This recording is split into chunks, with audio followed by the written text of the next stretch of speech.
देखिए रिकॉर्डिंग का मैसेज किया, स्क्रीन शेयर है। Yes ma'am. ठीक है।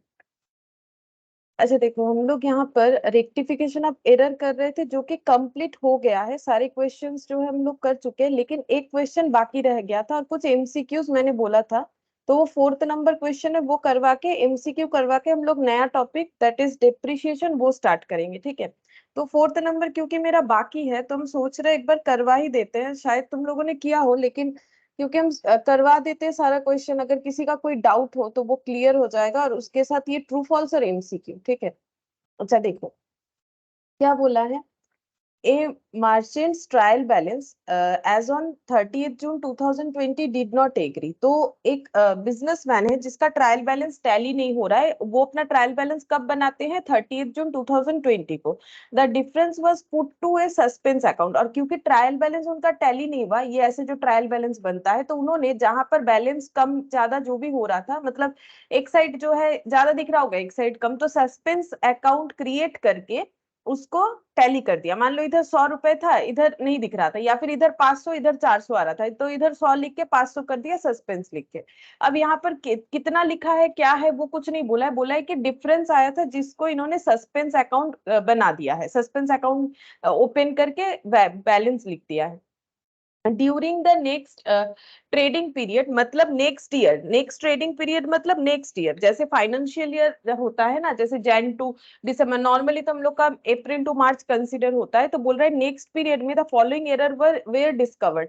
तो इसके बाद जो अकाउंटिंग पीरियड आया, मतलब ये ट्रायल बैलेंस से क्या बनता है? फाइनल अकाउंट्स इन्होंने बना लिया, और उसके बाद नेक्स्ट पीरियड में मतलब नेक्स्ट ईयर में इन्होंने एरर फाइंड आउट करने का कोशिश किया कि वो सस्पेंस क्यों आया था। तो एरर में कुछ ये सब एरर दिखे 1 से लेके 6 तक, ये पढ़ लेंगे। बोल रहा है you are required to give journal entries to rectify the error. Error को रेक्टिफाई करने के लिए जर्नल एंट्री पास करो in a way so as to show the current year's profit और लॉस करेक्टली, ताकि करेंट ईयर का PL जो है वो करेक्टली दिखे। अच्छा, अब यहाँ पर क्या सिचुएशन होता है, जैसे कि हम लोग एंट्री जो करते हैं वो ये देखते हैं कब हम लोग एरर डिटेक्ट कर पा रहे हैं। तो ये एरर डिटेक्ट कब हो रहा है? जर्नल हो गया, लेजर हो गया, ट्रायल बैलेंस हो गया है, उसके बाद एरर डिटेक्ट नहीं हुआ। देखो लिखा हुआ है नेक्स्ट ट्रेडिंग पीरियड, मतलब फाइनल अकाउंट्स में बना लिया, उसके बाद उन्होंने एरर डिटेक्ट किया। और फाइनल अकाउंट्स बन जाने से प्रोसेस क्या होता है?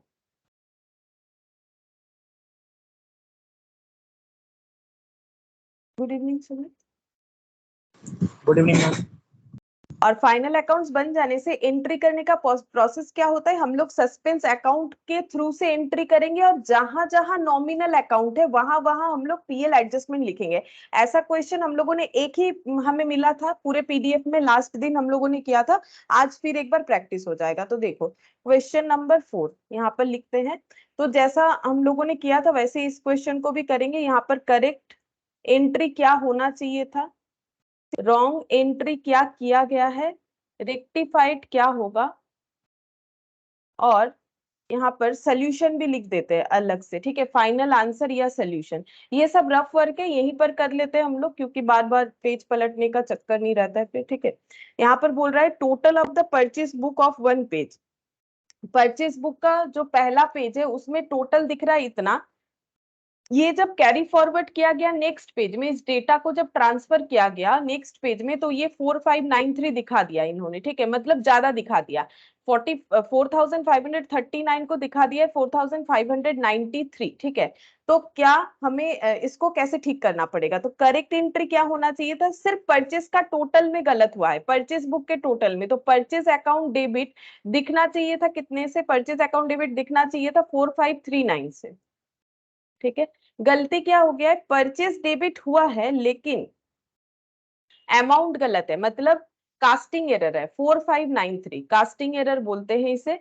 ये हो गया। अब रेक्टिफाई कैसे करेंगे? परचेस को ज्यादा दिखा दिया है, परचेस को कम करना पड़ेगा। कितने से कम करेंगे? जितना ज्यादा दिखा दिया, दिखाया है 4593 जबकि दिखाना था 4539, यानी कि 54 रुपीज ज्यादा दिखा दिया है। तो 54 रुपीज से परचेस को हम लोग क्रेडिट करेंगे, क्योंकि परचेस डेबिट आइटम है तो क्रेडिट करेंगे तो 54 रुपीज से। अब यहाँ क्या एंट्री होगा? यहाँ सस्पेंस लिखना पड़ेगा, क्योंकि फाइनल अकाउंट्स बन चुका है। तो अगर हम लोगों का रेक्टिफिकेशन एंट्री कोई एक साइड में आ रहा है तो हम लोग दूसरे साइड में सस्पेंस अकाउंट को ओपन कर सकते हैं। लेकिन ये फाइनल आंसर नहीं है। फाइनल आंसर क्या होगा हम लोग का? फाइनल आंसर होगा कुछ ऐसा। इसको थोड़ा सा यहाँ पर, मतलब एक्चुअली जो एग्जाम में आंसर देखा जाएगा वो यही वाला होगा। आंसर हमें लिखना पड़ेगा सस्पेंस अकाउंट डेबिट जैसा है वैसा रहेगा,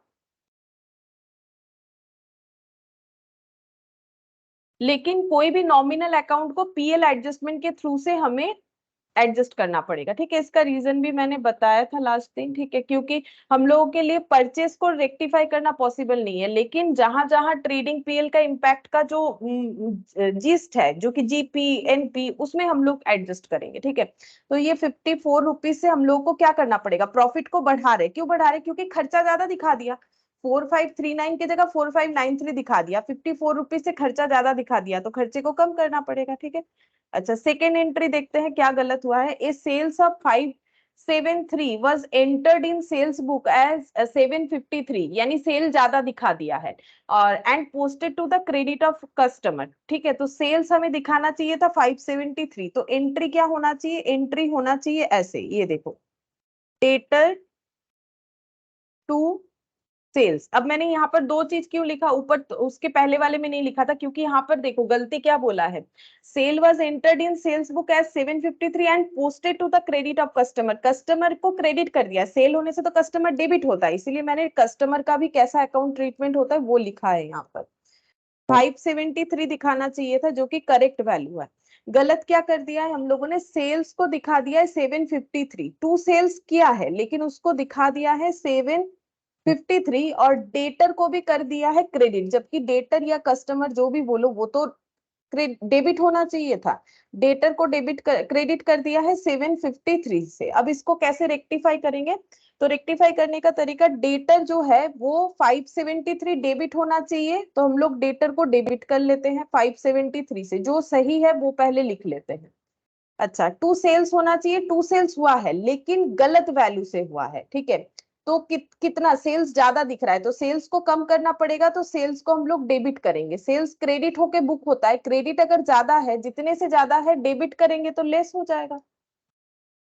ये देखो 180 से लेस हो जाएगा सेल्स। ठीक है, मतलब कम करना पड़ेगा। और ये देखो सेल्स को मैंने एडजस्ट कर दिया, डेटर भी लिख दिया, और ये देखो यहाँ पर है डेटर। डेटर का भी देखो हमें दिखाना चाहिए इसे डेबिट, इसको दिखा रखा है क्रेडिट, तो इसको कैंसिल करने के लिए हम लोग डेटर को डेबिट कर देते हैं। कितने से करेंगे? 753 से करेंगे। ठीक है, अच्छा अब यहाँ पर टू सेल्स होना चाहिए, वो लिख लेते हैं। टू सेल्स 573 से होना चाहिए। देखो मैंने क्या किया, डेटर डेबिट होना चाहिए, डेटर डेबिट कर दिया। सेल्स क्रेडिट होना चाहिए, सेल्स क्रेडिट कर दिया, सही एंट्री।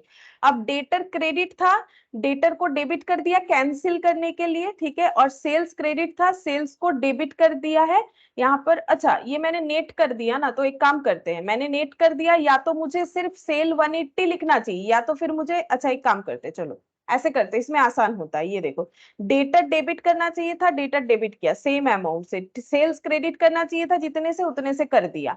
अच्छा डेटर, ये डेटर हटाना है तो ये क्रेडिट है तो इसे डेबिट कर दो, ये सेल्स हटाना है, ये क्रेडिट है तो इसे डेबिट कर दो। ठीक है, अब अगर डेबिट क्रेडिट साइड मैच नहीं हो रहा है, जिधर भी कम या ज्यादा हो रहा है उधर हम लोग सस्पेंस से सब्सटीट्यूट कर देंगे। ठीक है, चेक करते हैं। यहाँ पर हो गया, डेटर कितना हो रहा है, इसको अगर हम लोग ऐड करते हैं 573 प्लस 753, तो डेटर हो रहा है 1326, और सेल्स यहाँ पर 753, 2079, और इसका मतलब इधर भी 2079 होना चाहिए, तो यहाँ पर कितना होगा सस्पेंस वो देखना पड़ेगा। तो एक काम करते हैं, इसको यहाँ पर टू सस्पेंस लिख लेते हैं।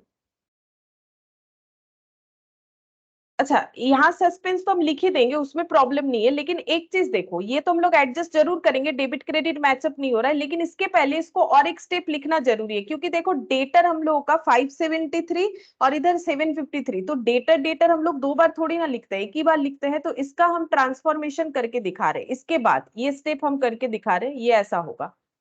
ये फाइनल आंसर नहीं, हम रफ वर्क ही करके दिखा रहे हैं। ये देखो, इससे ऐसे ट्रांसफॉर्मेशन होगा, डेटर अकाउंट डेबिट 573 ये जस्ट ऐड कर रहे हैं प्लस 753 तो ये हो गया 1326।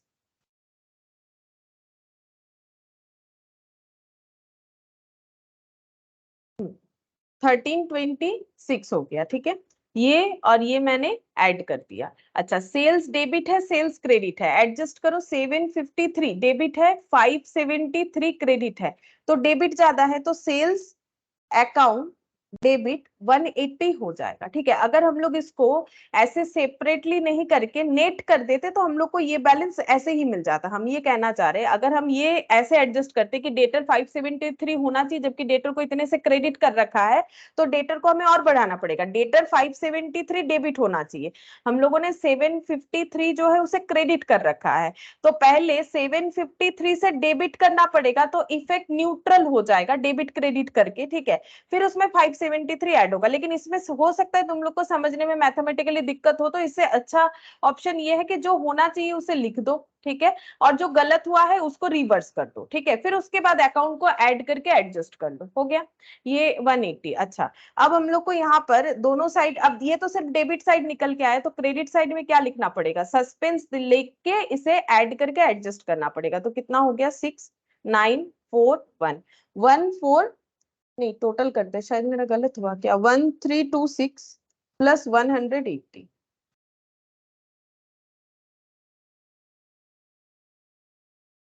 1326 प्लस 180, और एक बार चेक करते हैं, 1506। अच्छा, 1506 ये आ रहा है। अब फाइनल आंसर इसका क्या लिखेंगे, फाइनल आंसर यहाँ पर हो जाएगा, ये देखो डेटर तो एक हम लोगों का रियल अकाउंट है, तो डेटर डेबिट 1326, सेल्स हम लोग का नॉमिनल है। हर नॉमिनल अकाउंट को पीएल एडजस्टमेंट से सब्सटीट्यूट करना होता है जब हम लोग एरर को लोकेट करते हैं after preparation of final accounts, और टू सस्पेंस जैसा है वैसा ही रहेगा, 1506, ठीक है। ये देखो, ये दो पार्ट में हुआ, ठीक है, क्योंकि मैंने यहाँ पर दो पार्ट में किया, ये फाइनल आंसर हो गया। अब क्वेश्चन नंबर 3 देखो, यहाँ पर क्या बोला है, पॉइंट नंबर 3। अच्छा, इसमें बोल रहा है a return to creditor 510 was entered in return inward book, जबकि क्रेडिटर को रिटर्न करने से रिटर्न आउटवर्ड बुक में होता है। क्रेडिटर यानी कि परचेज रिटर्न यानी बाहर रिटर्न कर रहे हैं तो रिटर्न आउटवर्ड, और जब सेल करते हैं हमारे पास रिटर्न आता है तो वो रिटर्न इनवर्ड में होता है। मतलब सीधा सा बात है कि परचेज रिटर्न को सेल्स रिटर्न बोल के हम लोगों ने बुक कर लिया, the creditor account correctly post हुआ है। मतलब परचेज रिटर्न का एंट्री होता है परचेज रिटर्न टू क्रेडिटर, ठीक है, सही एंट्री होना चाहिए, sorry creditor to purchase return, मैंने उल्टा बोल दिया। परचेज रिटर्न, परचेज तो डेबिट होता है, परचेज को कैंसिल करना है तो उसे क्रेडिट करना पड़ेगा, और क्रेडिटर हम लोग का डेबिट हो जाएगा अगर हम लोग परचेज रिटर्न करते हैं, तो creditor account debit to return outward, ये होना चाहिए 510, ये सही एंट्री था, ठीक है। अच्छा, गलती क्या हो गया है, रॉन्ग एंट्री क्या हो गया है, यहाँ पर पढ़ के देखो, बोल रहा है कि सेल्स रिटर्न में बुक कर दिया लेकिन क्रेडिटर सही लिखा है, मतलब क्रेडिटर डेबिट हुआ है, और वो भी सही तरीके से, मतलब 510 से, लेकिन रिटर्न इनवर्ड बुक में उसे एंट्री कर दिया, सेल्स रिटर्न कर दिया है, तो सेल्स रिटर्न, ये रिटर्न आउटवर्ड को रिटर्न इनवर्ड नहीं किया है, रिटर्न इनवर्ड बुक में ही एंट्री कर दिया है, तो फिर इसे सेल्स रिटर्न ट्रीट किया होगा, तो सेल्स रिटर्न डेबिट होता है, तो रिटर्न इनवर्ड 510, ठीक है। अच्छा, अब इसको सही कैसे करेंगे, तो क्रेडिटर डेबिट होना चाहिए, क्रेडिटर को डेबिट करेंगे। अच्छा नहीं, अच्छा सॉरी, क्रेडिटर तो डेबिट हुआ ही है, देखो क्रेडिटर डेबिट होना चाहिए, क्रेडिटर डेबिट हुआ है, तो कुछ नहीं करना पड़ेगा, जो रूल्स होता है, ठीक है, कि अगर हमारा सही है तो कुछ मत करो, जो गलत है उसे सही कर लो, और जो सही नहीं किया है वो अभी कर लो। जैसे कि टू रिटर्न इनवर्ड होना चाहिए, वो नहीं हुआ है, तो हम लोग लिखेंगे to return inward, to return inward 510, return inward to return outward, ठीक है, टू रिटर्न आउटवर्ड होना चाहिए, हम लोगों ने टू रिटर्न आउटवर्ड कर दिया, रिटर्न इनवर्ड नहीं होना चाहिए, इसको कैंसिल करने के लिए, ये डेबिट था इसे हम लोग क्रेडिट कर देंगे, टू रिटर्न इनवर्ड 510। अब डेबिट किसको करें, सस्पेंस को, सस्पेंस अकाउंट डेबिट। 510 का डबल हो जाएगा 1020। अब इसका फाइनल आंसर क्या होगा? सस्पेंस डेबिट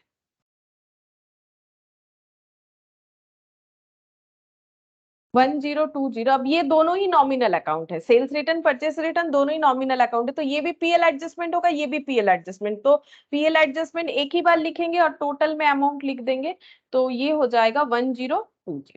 ठीक है। फोर्थ नंबर, फोर्थ नंबर में देखते हैं क्या बोला है।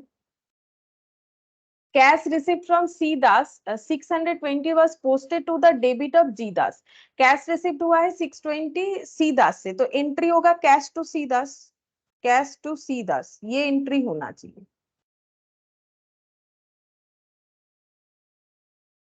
गलती कहां पर हुआ है देखते हैं।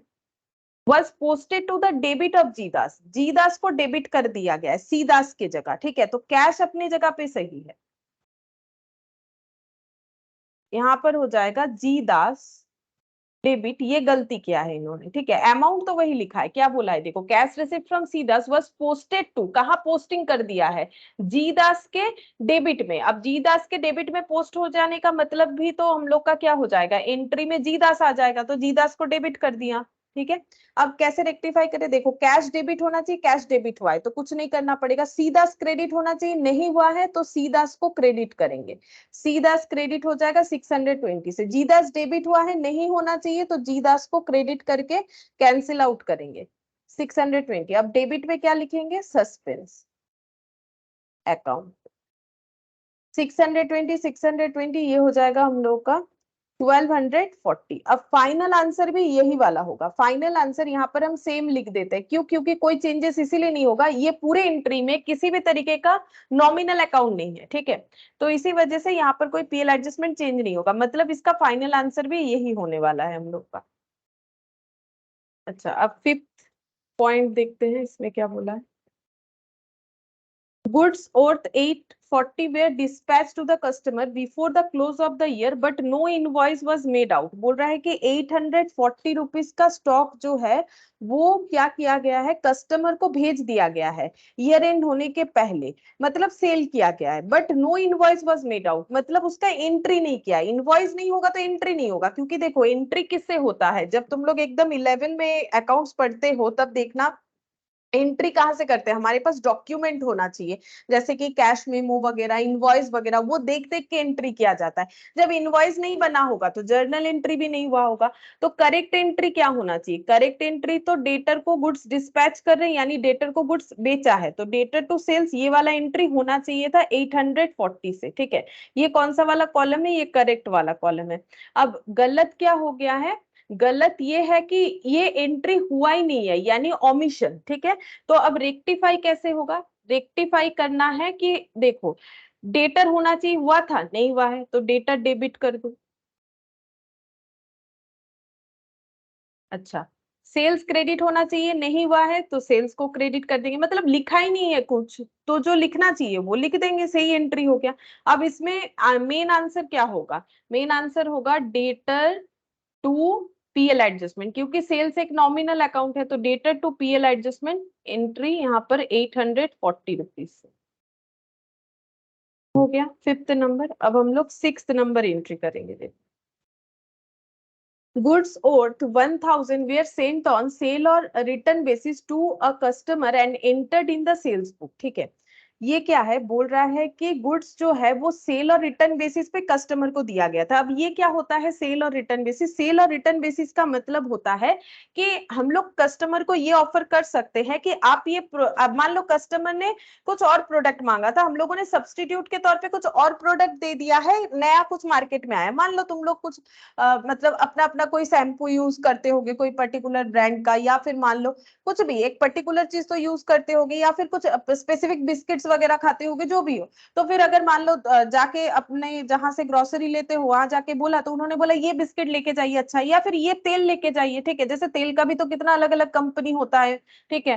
तो अब मान लो कि बोला जा रहा है कि ये तेल लेके जाइए ज्यादा अच्छा होगा, तो ये मतलब ऐसे कस्टमर ऑफर जब करते हैं, कस्टमर को ऑफर जब किया जाता है तो ऐसा बोला जाता है लेके जाइए, यूज कीजिए, अच्छा लगेगा तो ही पैसा दीजिएगा, नहीं अच्छा लगेगा तो वापस कर दीजिएगा, ठीक है।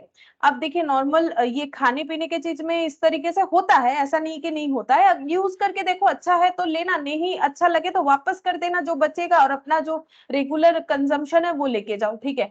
ऐसे ऑफर को बोला जाता है गुड सेंट ऑन सेल और रिटर्न बेसिस, ठीक है, सेल और रिटर्न बेसिस पे गुड्स को देना। जैसे आजकल ऑनलाइन के जमाने पे तो ये काफी होता है, जो भी प्रोडक्ट रिटर्नेबल है, ठीक है, अब ऑनलाइन में देखोगे कोई ऐसा प्रोडक्ट रिटर्नेबल नहीं होता है जो कि हम लोग उसे कंज्यूम करके दे दे, नॉर्मली ड्रेस वगैरह, ठीक है।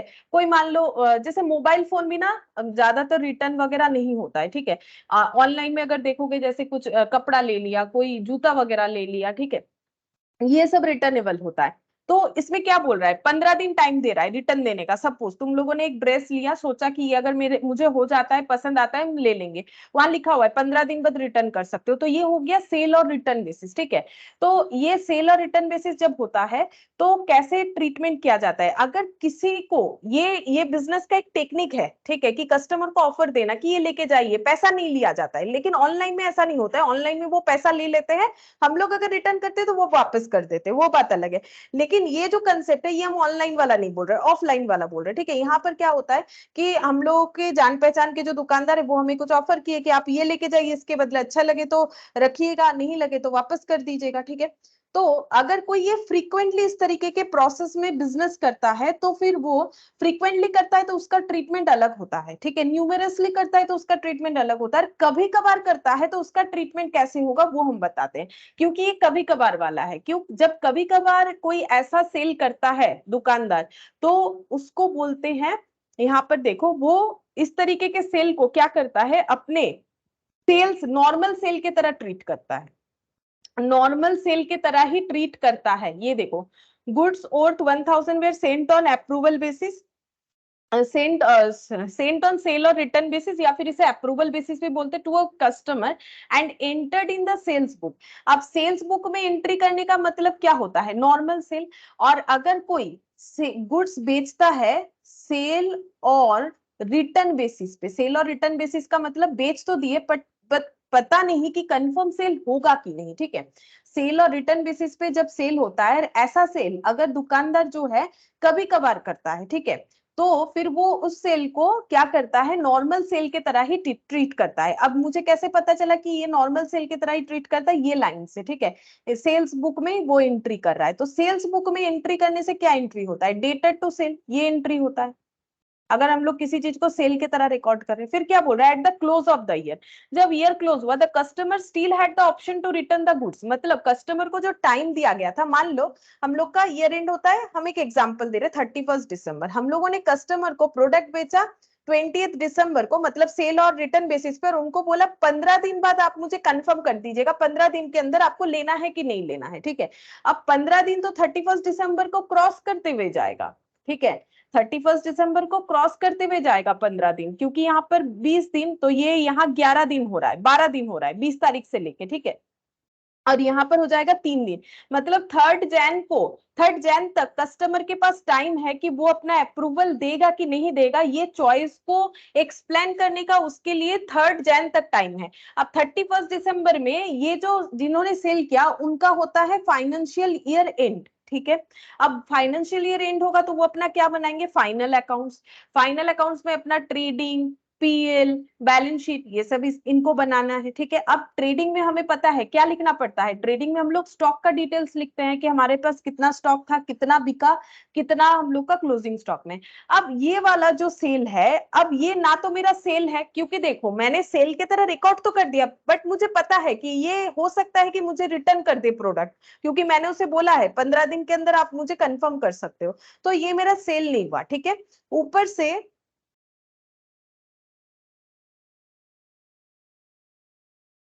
देखो ये मेरा सेल नहीं हुआ, क्योंकि यहाँ पर एक ऑप्शन का बात आ जाता है, और दूसरा चीज यहाँ पर ये हो रहा है कि इनको फिर क्या दिखाना पड़ेगा, जैसे इन्होंने अपना ट्रेडिंग बनाना स्टार्ट किया तो यहाँ पर वो ओपनिंग स्टॉक दिखा सकते हैं, उनका कुछ होगा, टू परचेज दिखा सकते हैं, और जब बाई सेल्स दिखाएंगे तो वहां ये 1000 रुपए वाला सेल्स भी आ जाएगा टोटल होके, लेकिन ये सेल्स का तो हो सकता है कि मेरा रिटर्न हो जाए। तो इसका मुझे क्या ट्रीटमेंट करना चाहिए, क्योंकि मैंने एक्चुअल सेल्स की तरह ट्रीट तो कर दिया है बट है तो नहीं एक्चुअल सेल्स, तो क्या करना पड़ेगा। अब इनसे बोल भी नहीं सकते कि मुझे फाइनल अकाउंट्स बनाना है, आप मुझे जल्दी बता दो। जैसे हम लोग कभी ऑनलाइन में परचेस करते हैं तो हमें 12 दिन 15 दिन जो टाइम पीरियड दिया हुआ रहता है, क्या हमसे उससे पहले ही वो पूछ लेते हैं कि मेरा स्टॉक काउंटिंग चल रहा है, बता दो लेना है नहीं लेना है, नहीं पूछते हैं ना। तो वैसे कस्टमर को ऐसा नहीं पूछा जा सकता है। तो क्या होगा कि इनको कुछ ना कुछ तो सोचना पड़ेगा। अगर ये सेल में ये रिकॉर्ड करेंगे तो उसके रिगार्डिंग का ग्रॉस प्रॉफिट यहाँ आ जाएगा। अब मान लो 3 तारीख को उन्होंने प्रोडक्ट रिटर्न कर दिया, फाइनल अकाउंट तो बन गया, ग्रॉस प्रॉफिट उसमें ऐड हो गया, अब ये तो गलत दिखेगा क्योंकि हम लोगों ने वो सेल का प्रॉफिट भी यहाँ पर दिखा दिया होगा। तो इसीलिए क्या करना है, इस सेल को रिवर्स कर देना है, क्योंकि हमें पता है कि ये सेल होगा कि नहीं होगा वो मुझे 3 तारीख के बाद ही पता चलेगा। तो क्या करेंगे, हम लोग इस सेल को कैंसिल कर देंगे। फर्स्ट स्टेप होगा कि सेल पहले जनरेट कर दिया, बीच में अगर फाइनल अकाउंट्स का डेट आ जाएगा तो सेल को रिवर्स कर देंगे। रिवर्स करने के बाद हम लोग क्या करेंगे, उस स्टॉक को क्लोजिंग स्टॉक दिखा देंगे। ठीक है, दिखाना तो पड़ेगा कुछ ना कुछ, मैंने जो परचेस किया था या ओपनिंग स्टॉक था उसी में से बेचा होगा। अब वो स्टॉक या तो मेरा क्लोजिंग स्टॉक होगा या तो सेल होगा। अगर हम उसे सेल नहीं दिखाना चाहते तो मुझे क्या दिखाना पड़ेगा, क्लोजिंग स्टॉक, ऐसा स्टॉक जो मेरे कस्टमर के पास पड़ा हुआ है। तो ये 3 स्टेप में होता है। इस मतलब पॉइंट को बोला जाता है सेल और रिटर्न बेसिस का अकाउंटिंग ट्रीटमेंट। अब देखो यहाँ पर क्या बोला है, at the close of the year the customer still had the option to return the goods, the sale price was 25% above cost। Sale price जो है वो 25% above cost है। तो क्या ट्रीटमेंट होना चाहिए, सबसे पहले इन्होंने जब इसे नॉर्मल सेल ट्रीट किया है तो इन्होंने एंट्री ये करना चाहिए, debtor account debit to sales. ठीक है, हम जो नॉर्मल रूल सिखाए वही बता रहे कि जैसा होता है कि मैंने अगर ये इस तरीके के सेल को भी नॉर्मल सेल ही मान रखा है तो डेटर तो सेल करेंगे। अब अगर मेरा फाइनल अकाउंट्स का डेट आ गया तो मुझे पता है इसको अगर हम बाई सेल रिकॉर्ड करके उसका जीपी रिकॉर्ड करेंगे और वो बाद में आके बोलेंगे कि मुझे नहीं खरीदना है तो मेरा तो फाइनल अकाउंट्स गलत बन जाएगा। इससे अच्छा है कि हम इस सेल को कैंसिल ही कर देते हैं, इसको सेल्स दिखाने का जरूरत ही नहीं है। तो हम इसको सेल को डेबिट कर देते हैं, सेल्स डेबिट टू डेटर। ठीक है, ये करेक्ट एंट्री होना चाहिए। अब फिर इसका ट्रीटमेंट क्या करें, क्योंकि स्टॉक तो मेरा खरीदा हुआ है, मेरा परचेज यानी कि मेरा कॉस्ट तो इनकट हुआ है। अब मुझे क्या करना चाहिए, अब हम इसको क्लोजिंग स्टॉक दिखा देंगे ट्रेडिंग अकाउंट में, और ये क्लोजिंग स्टॉक का एक अलग नाम दे देंगे, closing stock line with customer. ठीक है, ये देखो closing stock with customer, customer के पास हम लोग का जो क्लोजिंग स्टॉक पड़ा हुआ है ऐसे करके लिख देंगे। ठीक है, टू ट्रेडिंग, ट्रेडिंग में बाई क्लोजिंग स्टॉक होता है। अब ये क्लोजिंग स्टॉक कौन सा वाला है, क्लोजिंग स्टॉक विद कस्टमर वाला। अब इस स्टॉक का वैल्यू क्या है, कैसे निकालेंगे, ये तो सेल प्राइस है, स्टॉक तो हमेशा कॉस्ट में दिखता है ना। हम लोग अपने गोडाउन में जो स्टॉक है उसको कैसे दिखाएंगे, उसको हम लोग हमेशा कॉस्ट में दिखाते हैं। ठीक है, कॉस्ट मतलब जितने में उसको खरीदा था। अब देखो बेचा था 1000 में और बोल रहा है कि प्रॉफिट क्या है, तो कितना प्रॉफिट कमाया जाता है, सेल प्राइस कैसे बनाया जाता है, 25% अबव कॉस्ट। तो इसका देखो कैसे ट्रीटमेंट होता है, हम यहाँ पर लिख के दिखा रहे हैं 25% अबव कॉस्ट को कैसे ट्रीट करोगे। ये एकदम दिमाग में सेट कर लो, हर जगह पे काम आएगा। यहाँ लिखते हैं प्रॉफिट, यहाँ लिख दिया मैंने कॉस्ट, यहाँ लिख दिया मैंने सेल्स। ठीक है, तो 25% अबव कॉस्ट क्या है, प्रॉफिट है, तो 25% मतलब 25/100। ठीक है, तो कॉस्ट 100 है, क्यों मैंने कॉस्ट में ही लिखा, सेल में क्यों नहीं लिखा, क्या लिखा हुआ है अबव कॉस्ट, तो मैंने कॉस्ट में लिखा बिकॉज 25% ये कॉस्ट को रिप्रेजेंट कर रहा है। तो कॉस्ट 100 है, प्रॉफिट 25 है, और सेल्स कितना हो जाएगा 125। ऐड करके ना, अगर मैंने कोई चीज को 100 रुपीज से खरीदा और उसको 25 प्रॉफिट में बेचने का सोचा तो मेरा सेल प्राइस 125 हो गया। अब इसी बेसिस पे हम लोग ये निकालेंगे कि अगर 1000 रुपीज मेरा सेल प्राइस है तो उसमें मेरा प्रॉफिट कितना इंक्लूडेड है या फिर उसका कॉस्ट कितना है, दोनों में से कोई एक चीज निकाल सकते हैं। ठीक है, तो कैसे निकालेंगे, ये देखो यहाँ पर दो तरीके से हम लोग निकाल सकते हैं। एक तो हम लोग ऐसे यूनिटरी मेथड कर सकते हैं, 125 सेल प्राइस है जब कॉस्ट 100 है, तो 1 सेल प्राइस है जब कॉस्ट 100/125 है, तो 1000 रुपीज जब सेल प्राइस है तो कॉस्ट हो जाएगा कुछ ऐसा। ये कैलकुलेट करने से आ रहा है 800, चेक करके देख लो, ये रहा 100 इंटू 1000 डिवाइडेड बाई 125, 800, ठीक है। तो ये हम लोग का आ गया 800 कॉस्ट। तो ये 800 का हमें क्लोजिंग स्टॉक के तौर पे रिकॉर्ड करना है। और एक तरीके से हम लोग कर सकते हैं, हमारे पास सेल वैल्यू अवेलेबल है, इसमें से मुझे प्रॉफिट को एक्सक्लूड करना है, ठीक है। तो प्रॉफिट ऑन सेल कितना हो रहा है ये देख के हम लोग बोल सकते हैं प्रॉफिट ऑन सेल। ये क्या गिवन था, प्रॉफिट ऑन कॉस्ट। तो प्रॉफिट ऑन सेल कैसे निकलेगा, प्रॉफिट बाय सेल करके। तो प्रॉफिट है 25, सेल 125। अब इसी रेशियो में हमें 1000 में मल्टीप्लाई करना पड़ेगा, ठीक है। तो अगर हम लोग प्रॉफिट निकालना चाहते हैं, अब प्रॉफिट निकालने से क्या होगा ना, हमें फिर से कॉस्ट निकालना पड़ेगा। तो प्रॉफिट ऑन सेल रेशियो हो गया 25/125 इंटू 1000 करने से उस पर प्रॉफिट निकल के आ जाएगा, इंटू 1000 जो सेल प्राइस है। तो इस पे प्रॉफिट 1000 रुपीज में कितना प्रॉफिट इंक्लूड है, 200। तो प्रॉफिट अगर 200 इंक्लूड है तो कॉस्ट कितना होगा, तो सेल प्राइस है 1000, उसमें से 200 प्रॉफिट हटा दो 800 आ गया। लेकिन इसमें थोड़ा सा टाइम ज्यादा लगेगा, बेटर है कि तुम लोग यूनिटरी मेथड जो होता है उससे कर लो।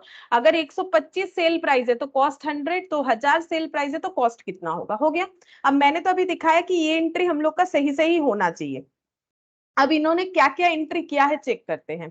इन्होंने क्या किया है, ये इन्होंने पहले बोला कि सेल्स बुक में एंट्री किया है, ये बोल रखा है, ये देखो entered in the sales book, मतलब पहला एंट्री इन्होंने कर रखा है। पहला एंट्री यानी कि ये वाला, यहाँ पर हम लोग, हाँ ये वाला एंट्री इन्होंने कर रखा है, डेटर टू सेल्स, और वो भी सही सही कर रखा है। उसके बाद का जो ट्रीटमेंट है वो नहीं किया है, उसके बारे में कुछ नहीं बताया है, यानी ये और ये ट्रीटमेंट इन्होंने नहीं किया है। अब हम लोग इसका जो है एंट्री करते हैं। तो देखो हम लोगों का ये जो सही होना चाहिए वो ही किया है इन्होंने, डेटर टू सेल्स ही किया है। अब रेक्टिफाई कैसे करेंगे, हम लोग को ये देखो सेल्स टू डेटर करना चाहिए था, तो सेल्स टू डेटर अभी कर लेते हैं, सेल्स टू डेटर। मतलब एक्चुअली ये लिखने का जरूरत ही नहीं है, इन्होंने एंट्री किया है, ठीक है। ये देखो इन्होंने कोई गलती नहीं किया है, इनको क्या बोल रहे हैं, देखो यहाँ पर बोला है कि एक कस्टमर, ये देखो गुड्स और 1000 वेयर सेंट ऑन सेल और return basis to a customer and entered in the sales book. इन्होंने सेल्स बुक में एंट्री किया है, तो चाहो तो यहाँ लिख सकते हो, ऐसा बात नहीं है, ठीक है, यहाँ लिख देते हैं। लेकिन रॉन्ग एंट्री कुछ नहीं, डेटर होना चाहिए डेटर ही हुआ है, सेल्स होना चाहिए सेल्स ही हुआ है, ठीक है, इसमें कोई प्रॉब्लम नहीं है। तो रेक्टिफाइड एंट्री भी क्या होगा, रेक्टिफाइड एंट्री यही होगा, देखो डेटर होना चाहिए डेटर ही हुआ है, सेल्स होना चाहिए सेल्स ही हुआ है। तो रेक्टिफाइड एंट्री में क्या लिखे, रेक्टिफाइड में और अलग से कुछ लिखने का जरूरत नहीं होगा, बल्कि हम आंसर में लिख देते हैं, ठीक है, आंसर में लिख देते हैं। मतलब यहाँ पर सही एंट्री जो है, मतलब इन्होंने सही ही किया है, कुछ गलत किया ही नहीं है। तो फाइनल आंसर इसका हम लोग क्या लिख सकते हैं, तो यहाँ पर फाइनल आंसर हम लोग जो है यहाँ पर ऐसे लिखेंगे, ये पहले लिख लेते हैं, सेल्स टू डेटर, यहाँ पर हो जाएगा पीएल एडजस्टमेंट, सेल्स की जगह पीएल एडजस्टमेंट हो जाएगा टू डेटर, ठीक है, पीएल एडजस्टमेंट टू डेटर 1000 1000, ये वाला एंट्री हो जाएगा, ठीक है, PL adjustment to debtor entry हो जाएगा। और यहाँ पर भी क्या होगा, ये वाला देखो closing stock with customer to trading, यही वाला यहाँ पर भी होना चाहिए, तो हम फाइनली लिख देते हैं, क्या हो जाएगा, closing stock with customer to PL adjustment, क्योंकि ट्रेडिंग भी एक नॉमिनल अकाउंट है, टू पीएल एडजस्टमेंट। और ओवरऑल अगर हम लोग देखें तो इसका एंट्री क्या होगा, अगर फाइनल आंसर देखें तो इसका फाइनल आंसर जो है, ये सारी चीजों को मिला के हम लिख के दिखाते हैं, ये जो 6th नंबर है इसका फाइनल आंसर क्या होगा, देखो ये सब एंट्री होना चाहिए, उसमें ये एंट्री उन्होंने सही सही किया, ठीक है, इसमें कोई चेंजेस, इसमें हमें इसीलिए रेक्टिफाइड एंट्री भी नहीं करना पड़ेगा, इसका फाइनल आंसर भी नहीं आएगा, क्योंकि इन्होंने यहाँ पर जो करेक्ट एंट्री होना चाहिए था वही इन्होंने किया है। तो इसमें और हमें अलग से कुछ नहीं करना पड़ेगा। ये दो ट्रीटमेंट जो इन्होंने नहीं किया वो दो ट्रीटमेंट हम लोग कर लेते हैं। तो हम लोग का देखो यहाँ पर यही वाला एंट्री आ जाएगा, इन्होंने ओमिशन किया है तो हम लोग इसको लिख देते हैं। रेक्टिफाइड में क्या होगा, sales account debit 1000 to debtor 1000, यहाँ पर हो जाएगा closing stock with customer, same चीज है इसलिए हम नहीं लिख रहे हैं, विद कस्टमर नहीं लिखा तो अभी लिख देते, चलो कोई बात नहीं, टू ट्रेडिंग, हम ये कहना चाह रही, ये दो चीज उन्होंने ओमिशन कर रखा था, ये दो चीज हम लोगों ने लिख दिया, अब इससे चेंज होके ये आया। अब ये मिला के क्या लिख सकते हैं, ये देखो ये मिला के क्यों लिख सकते हैं, क्योंकि पीएल एडजस्टमेंट मेरा यहाँ भी है यहाँ भी है, दोनों को मिक्सड अप करके लिख देते हैं। तो आंसर क्या हो जाएगा, ये तो 800 वाला होगा। तो एक जो एंट्री में कंबाइन एंट्री में अगर हम लोग आंसर दे तो इस पॉइंट का आंसर होगा ऐसा, closing stock with customer 800 debit हुआ। अच्छा, टू डेटर 1000, टू डेटर 1000 जैसा है वैसा रहेगा। पीएल एडजस्टमेंट क्रेडिट है, पीएल एडजस्टमेंट डेबिट है, तो डेबिट ज्यादा है, डेबिट क्रेडिट एडजस्ट होके 200 हो गया, तो पीएल एडजस्टमेंट डेबिट हो जाएगा। ठीक है, पीएल एडजस्टमेंट डेबिट। अगर तुम लोग दो एंट्री में भी आंसर लिख के आते हो तो कोई गलत तो नहीं है, लेकिन सोचो कि हम लोग जिस लेवल पे कर रहे हैं चीजों को, तो वहां पर हम लोग ऐसे दिखाएंगे, ऐसे दिखाएंगे तो ये अजीब सा नहीं दिखेगा। पीएल एडजस्टमेंट फिर यहाँ पीएल एडजस्टमेंट, तो दोनों को कंबाइनली लिखेंगे फाइनल आंसर। ठीक है, तो इसमें देखो गलती क्या हुआ, मैंने चीज को तो समझा दिया, बट यहाँ पर प्रेजेंटेशन कैसे हुआ, ये सारे एंट्री होने चाहिए थे, जिसमें से ये एंट्री नहीं हुआ, ये एंट्री नहीं हुआ, मतलब ओमिशन, तो इसको लिख दिया हम लोगों ने रेक्टिफाइड एंट्री में। लेकिन हम लोग को फाइनल आंसर लिखना पड़ेगा, सब्स्टिट्यूट करना पड़ेगा एनी नॉमिनल अकाउंट को पीएल एडजस्टमेंट। तो सेल नॉमिनल था, एडजस्ट कर दिया। क्लोजिंग स्टॉक जो है, ये ट्रेडिंग जो है नॉमिनल था, इसको एडजस्ट कर दिया। ठीक है, और यहाँ पर ये वाला जो एंट्री है, ये वाला सही बना हुआ है। देखो यहाँ पर जो डेटर टू सेल्स होना चाहिए था, इन्होंने डेटर टू सेल्स कर रखा है, तो रेक्टिफाइड कुछ नहीं करना पड़ेगा। सोचो, मैंने अगर सही ट्रीटमेंट कर रखा है तो रेक्टिफिकेशन का तो कोई नीड नहीं है। अगर रेक्टिफिकेशन कुछ हुआ ही नहीं तो फाइनल आंसर उसका कुछ आएगा नहीं। तो यहाँ पर पहला वाला इसीलिए ऐसे ब्लैंक रहेगा। ठीक है, ये प्रेजेंटेशन से मैंने समझा दिया। यहाँ का पॉइंट ये आया कि ये सही होना चाहिए, इन्होंने जो लिखा वो सही लिखा, तो नो रेक्टिफिकेशन रिक्वायर्ड, तो नो फाइनल आंसर। और यहाँ पर ये दो ओमिशन था, इसको हम लोगों ने लिख के कंप्लीट कर लिया, और जहां जहां नॉमिनल अकाउंट था वहां वहां हम लोगों ने इसको पीएल एडजस्टमेंट से दिखा दिया। तो यहाँ मेनली सीखने को क्या मिला कि अगर goods sold on approval basis है तो हम लोग उसका ट्रीटमेंट कैसे करेंगे, वो हम लोगों ने मेनली देखा। अब ये वाला हम लोग का कंप्लीट हो गया। अब हम लोग ट्रू फॉल्स जो है वो कर लेते हैं। ठीक है, ट्रू फॉल्स और एमसीक्यूज। अच्छा, पहले देखो इसमें क्या बोला है, The method of rectification of error depends on the stage at which the errors are detected। बोल रहा है कि रेक्टिफिकेशन ऑफ एरर का जो है, रेक्टिफिकेशन का मेथड वो डिपेंड करता है कि कौन से स्टेज पे हम लोग एरर को डिटेक्ट करते हैं। क्या ये सही है? ये सही है। हमें पता है कि अगर before preparation of trial balance है तो क्या होता है, after preparation of trial balance है तो क्या होता है, after preparation of final accounts है तो क्या होता है। यानी मैंने जो नोट लिखवाया था उसमें पहला लाइन तो यही लिखा था, स्टेज ऑफ एरर डिटेक्शन। ठीक है, तो उसके बेसिस पे ही हमारा मेथड्स जो है यूज होता है। फिर पॉइंट नंबर 2 देखो, in case of error of complete omission the trial balance omission का मतलब ये वाला देखो, इन्होंने कुछ एंट्री यहाँ पर, ये देखो जैसे डेटा टू सेल, इसका एंट्री ही नहीं किया, कंप्लीट ओमिशन बोल रहा है, उसमें ट्रायल बैलेंस टैली नहीं होगा। ये सही बोल रहा है कि गलत? जैसे मान लो ये दोनों अकाउंट से हम लोग ट्रायल बैलेंस बनाना चाहते हैं। ठीक है, और मान लो कुछ अलग अलग बहुत सारे डेटा यहाँ पर है, जैसे कि मान लो सपोज कुछ फिक्स्ड एसेट दिया हुआ है डेबिट साइड में। ठीक है, और मान लो यहाँ पर लोन लिखा हुआ है क्रेडिट साइड में, ऐसे दिया हुआ है। अब हम लोगों ने ये एंट्री किया ही नहीं। ठीक है, अब एंट्री क्या नहीं, मान लो फिक्स्ड एसेट का था 1000 रुपए और लोन था 1000 रुपए, ये हम लोग का टैली हो जाएगा। ठीक है, ये हम लोगों ने एंट्री नहीं किया तो इसका इंपैक्ट ट्रायल बैलेंस में आएगा ही नहीं। जब हम लोग कुछ भी एंट्री नहीं करेंगे तो ट्रायल बैलेंस में वो सारे अकाउंट आएंगे ही नहीं। तो अगर हम लोग का ओमिशन हो जाता है तो ट्रायल बैलेंस टैली जरूर करेगा, हाँ गलत जरूर दिखेगा लेकिन टैली करेगा। वही चीज यहाँ पर पूछा है कि in case of error of complete omission the trial balance does not tally, ये फॉल्स है। ठीक है, ट्रायल बैलेंस टैली जरूर करेगा, क्योंकि अगर एंट्री ही नहीं हुआ है तो वो अकाउंट ही नहीं होगा। टैली कब नहीं करता है, जब हम लोगों ने डेबिट क्रेडिट में कुछ गलत लिखा है तब होता है। When errors are detected after preparation of trial balance, suspense account is open. True। ठीक है, जब ट्रायल बैलेंस बन जाने के बाद हम लोग एरर डिटेक्ट करते हैं और उस एरर को सही करने का कोशिश करते हैं तो हम लोग सस्पेंस अकाउंट ओपन करते हैं। When purchase of an asset is treated as an expense,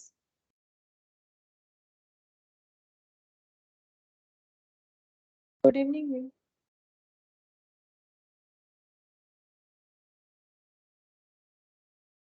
good evening. आवाज नहीं आ रहा होगा।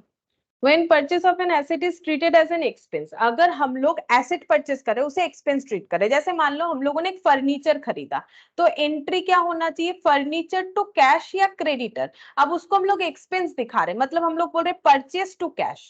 ठीक है, तो इस तरीके के एरर को क्या बोलते हैं, प्रिंसिपल एरर। मतलब अकाउंट्स का जो प्रिंसिपल है उसी को हम लोगों ने जो है नजरअंदाज कर दिया। प्रिंसिपल तो सही होना चाहिए जिसके बेसिस पे हम लोग एंट्री करते हैं, तो ये प्रिंसिपल एरर है। ट्रू बोल रहा है, ठीक है। फिफ्थ नंबर देखो, trial balance agrees in case of compensating error. अगर कंपेंसेटिंग एरर होता है ट्रायल बैलेंस टैली होता है, ये ट्रू है। मैंने ये तुम लोग को पहले दिन एग्जांपल से दिखाया भी था, अभी भी दिखा सकते हैं। जैसे मान लो हम लोग को एंट्री करना था, मिस्टर ए को सेल किया था, तो मिस्टर ए टू सेल्स, ठीक है। हम लोगों ने लिख दिया मिस्टर बी टू सेल्स। अब अगर हम लोग ट्रायल बैलेंस बनाएंगे, अब इनका भी 100 रुपए था, हम लोगों ने यहाँ भी 100 लिखा, बस ए के जगह बी लिख दिया। अब ट्रायल बैलेंस बनाओगे, ट्रायल बैलेंस जरूर टैली करेगा, डेटर ए के जगह बी जरूर दिखेगा लेकिन टैली कर जाएगा। इस तरीके के एरर को बोला जाता है कंपेंसेटिंग एरर, ठीक है। ए के जगह बी को कंपेंसेट कर दिया, ठीक है, मतलब एरर हमारा कंपेंसेट हो गया। गलत तो है ही, ए के जगह बी को लिख दिया लेकिन कंपेंसेट हो गया, तो इसीलिए इस तरीके के एरर में ट्रायल बैलेंस टैली कर जाता है, ये सही बोला गया है फिफ्थ नंबर। सिक्स्थ देखो, when amount is written on wrong side, अगर हम लोग रॉन्ग साइड में अमाउंट को लिख देते हैं, it is known as error of principle. नहीं, प्रिंसिपल एरर का मतलब है कि हम लोगों ने जो है real account, personal account, nominal account, ये ठीक से आइडेंटिफाई नहीं किया। रॉन्ग साइड में लिखने को बोला जाता है कास्टिंग एरर, ठीक है, कास्टिंग एरर बोला जाता है, तो ये हम लोग का हो जाएगा फॉल्स, ठीक है। When amount is written on wrong side it is known as error of principle, ये गलत है। अच्छा, सेवेंथ में देखो, ऑन परचेज ऑफ फर्नीचर, जब हम लोग परचेज करते हैं furniture, the amount spent on repair should be debited to repair account.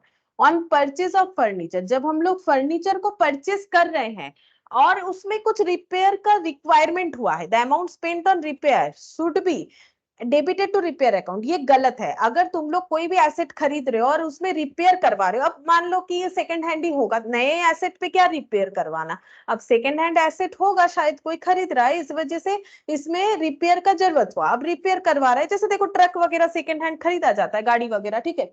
तो बहुत सारी चीज अपने अपने रिक्वायरमेंट के हिसाब से हम लोग सेकंड हैंड खरीद सकते हैं। अब यहाँ पर सेकंड हैंड चीज खरीदा जा रहा है, पढ़ के ही पता चल रहा है, क्योंकि देखो ये रिपेयर करवाया जा रहा है। तो फर्नीचर परचेस कर लिया, फिर उसमें रिपेयर करवा रहे, तो ये रिपेयर अकाउंट में नहीं जाएगा, ये फर्नीचर अकाउंट में ही डेबिट होगा, मतलब ये फॉल्स बोल रहा है, ठीक है। तो क्या रिपेयर एक्सपेंस नहीं है? डिपेंड करेगा रिपेयर एक्सपेंस है कि नहीं है। रिपेयर कब एक्सपेंस होगा? जैसे मान लो मेरा जो है ट्रांसपोर्ट बिजनेस है, मैंने एक सेकेंड हैंड ट्रक खरीद लिया, ठीक है। अब सेकेंड हैंड ट्रक में थोड़ा रिपेयर का जरूरत था ताकि ट्रक अच्छा चले, तो मैंने खरीदने के बाद उसमें रिपेयर करवाया, रिपेयर करने के बाद वो मैंने यूज करना स्टार्ट किया। तो ये जब हम रिपेयर करवा रहे हैं, ये जब हम रिपेयर करवा रहे हैं, तो ये मेरे एसेट के कॉस्ट में ऐड होगा। क्यों होगा? आज हम लोग जब डिप्रिशिएशन पढ़ेंगे तो वहां भी देखेंगे क्यों होगा। क्योंकि हम लोग जब कोई एसेट खरीदते हैं, उसे जब तक यूज नहीं करना स्टार्ट करते तब तक उस पर जो भी खर्चा होगा वो हम लोगों का जो है एसेट के कॉस्ट में ऐड होता है। एक्चुअली खर्चे का दो नेचर होता है, एक होता है रेवेन्यू, एक होता है कैपिटल नेचर, ठीक है। खर्चा तो देखो, एक्सपेंस तो दोनों तरीके का ही है, हमारे पॉकेट से पैसा तो आउट हो ही रहा है, ठीक है, लेकिन नेचर के ऊपर डिपेंड करके खर्चे का नाम अलग हो जाता है, रेवेन्यू, कैपिटल, ठीक है। रेवेन्यू नेचर का मतलब है जो डे टू डे बेसिस पे हम लोग खर्चा करते हैं उसे हम लोग बोलते हैं रेवेन्यू नेचर का खर्चा। और जो हम लोग जिसका बेनिफिट हमें more than one accounting year के लिए मिलता है उसे हम लोग बोलते हैं कैपिटल नेचर का खर्चा। जैसे कोई फिक्स्ड एसेट खरीदना, कैपिटल नेचर का खरीद खर्चा, ठीक है।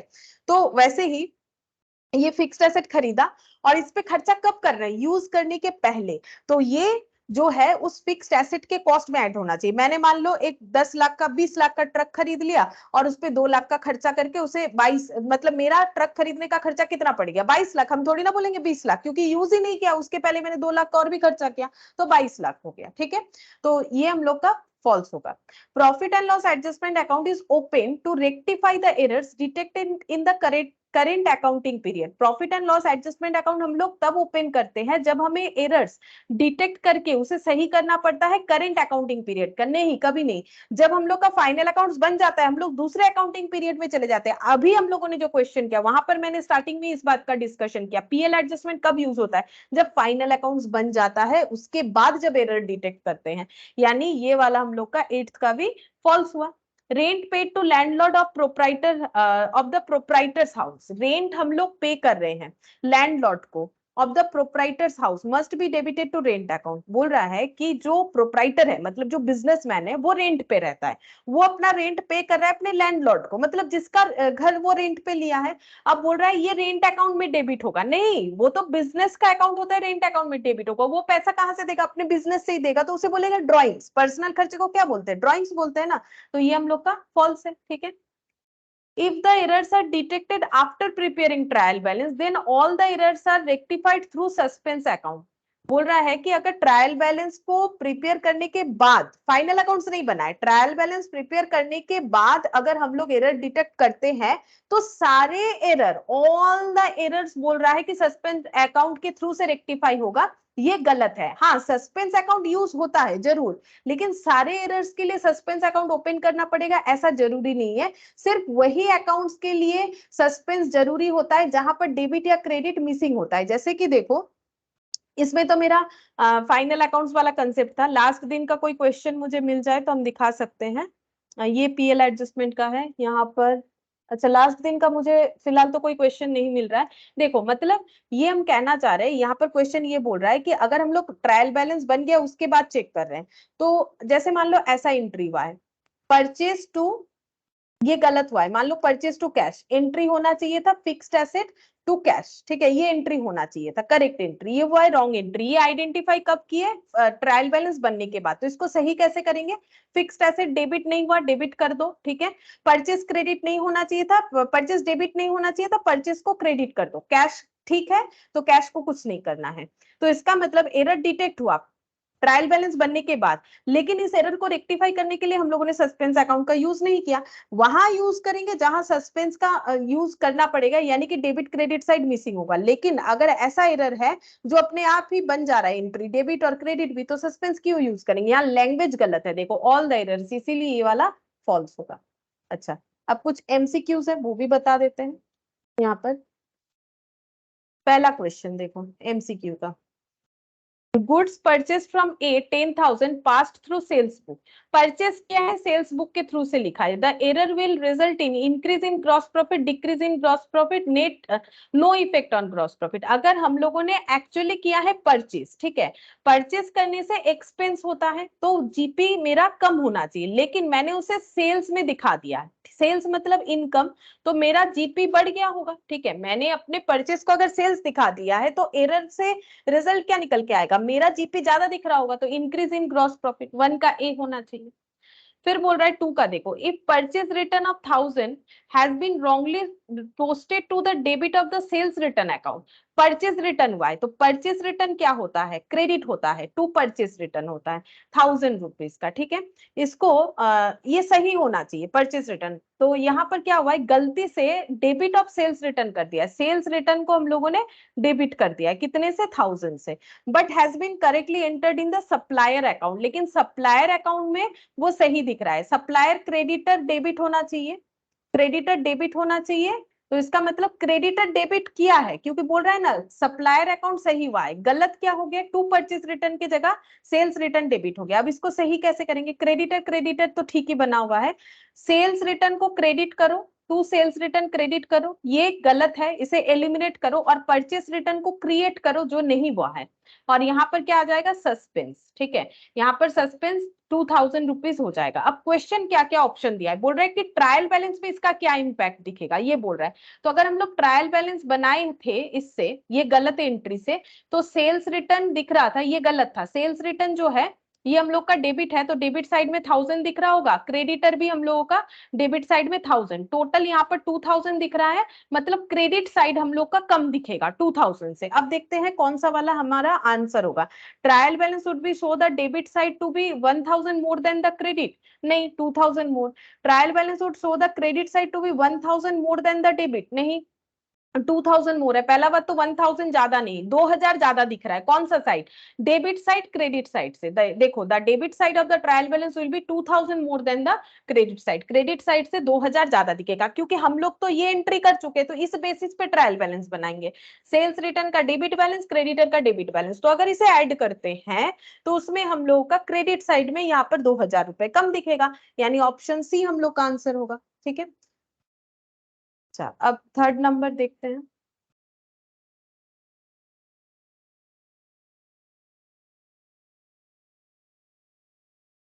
if the amount is posted in wrong account और it is written on the wrong side, अगर हम लोग अमाउंट को गलत साइड में लिख देते हैं, मतलब डेबिट को क्रेडिट में, क्रेडिट का डेबिट में लिख दिया, या फिर हम लोग उसे रॉन्ग अकाउंट में लिख देते हैं, तो इस एरर को क्या बोला जाता है? Error of omission, error of commission, error of principle. देखो प्रिंसिपल एरर तो नहीं होगा, क्योंकि यहाँ पर ये नहीं बोल रहा है कि हम लोगों ने प्रिंसिपल गलत किया है, कि हम लोगों ने आइडेंटिफाई करने में गलती कर दिया कौन सा अकाउंट क्या है, हम लोगों को बोला गया है अमाउंट को लेके इश्यू है। ओमिशन का मतलब होता है एंट्री नहीं करना, कमीशन का मतलब होता है अमाउंट को लेके issue, wrong amount on the wrong side या फिर रॉन्ग कास्टिंग, ठीक है, तो इसको कमीशन बोलते हैं, एरर ऑफ कमीशन। ये देखो कि जब मैंने नोट लिखवा एकदम स्टार्टिंग में ये सारी चीजों को मैंने लिखवा ही दिया था तुम लोगों को। तो थर्ड नंबर का ऑप्शन बी हो जाएगा। 200 was paid as wages for erecting a machine should be debited to, machine का इरेक्शन करवाना है, ठीक है, तो ये हम लोग को कहां पर दिखाना चाहिए?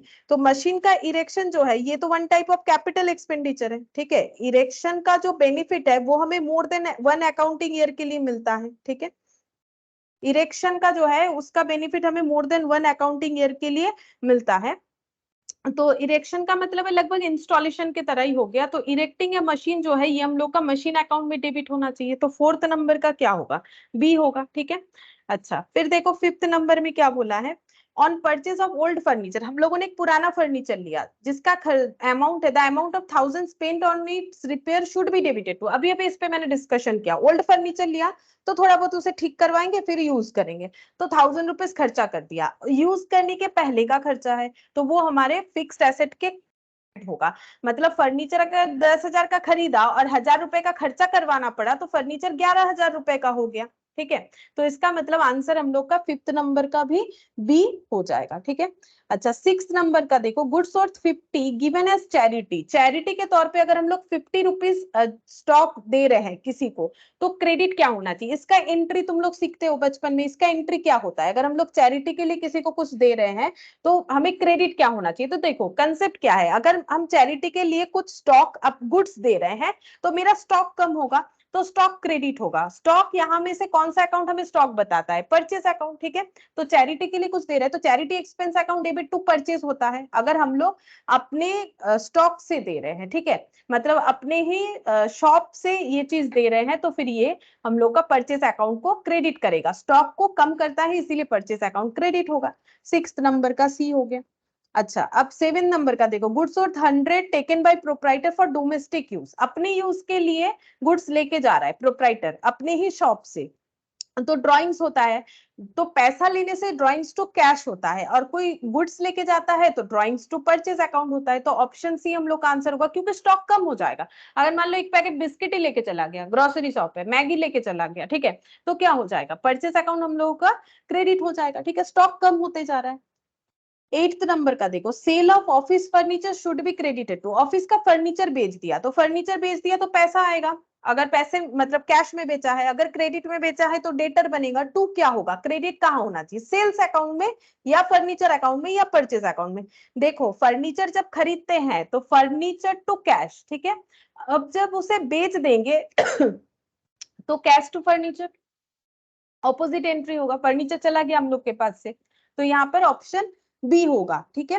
अगर तुम लोग गलती से भी इसे सेल्स कर दे तो गलत है, क्योंकि ये कोई स्टॉक सेल नहीं है, ये फिक्स्ड एसेट का सेल है, फिक्स्ड एसेट आने से उसका नाम लिखना पड़ता है, जाने से भी उसका नाम लिख के कैंसिल करना पड़ता है। The preparation of trial balance is for, trial balance हम लोग क्यों बनाते हैं?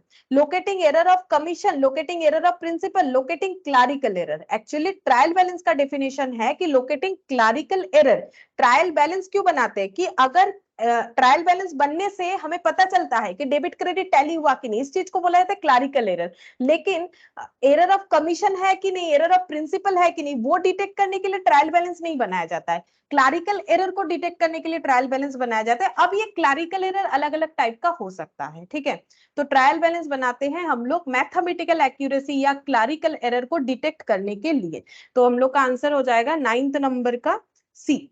अब टेंथ का देखो, 200 receive from Smith whose account was written off as bad debt should be credited to, Smith बोल के कोई था जिनसे 200 रुपए मिलने वाला था, जो बैड डेट बोल के राइट ऑफ कर दिया है, अभी अचानक से वो पैसा मिला, 200 रिसीव फ्रॉम स्मिथ, तो पहला बात है पैसा आया, तो एंट्री क्या होगा?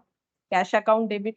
और ये पहले हम लोगों ने एज ए बैड डेब्ट जो है राइट ऑफ कर दिया था, अभी हम लोग इसे ये पैसा हमें मिल रहा है तो क्या लिखना पड़ेगा, टू बैड डेब्ट रिकवरी। अब तुम लोग अगर सोचोगे कि यहाँ स्मिथ क्यों नहीं लिखा, स्मिथ से पैसा मिला, तो उसका रीजन है क्योंकि जब सेल किया था स्मिथ को तो एंट्री किया होगा स्मिथ टू सेल्स।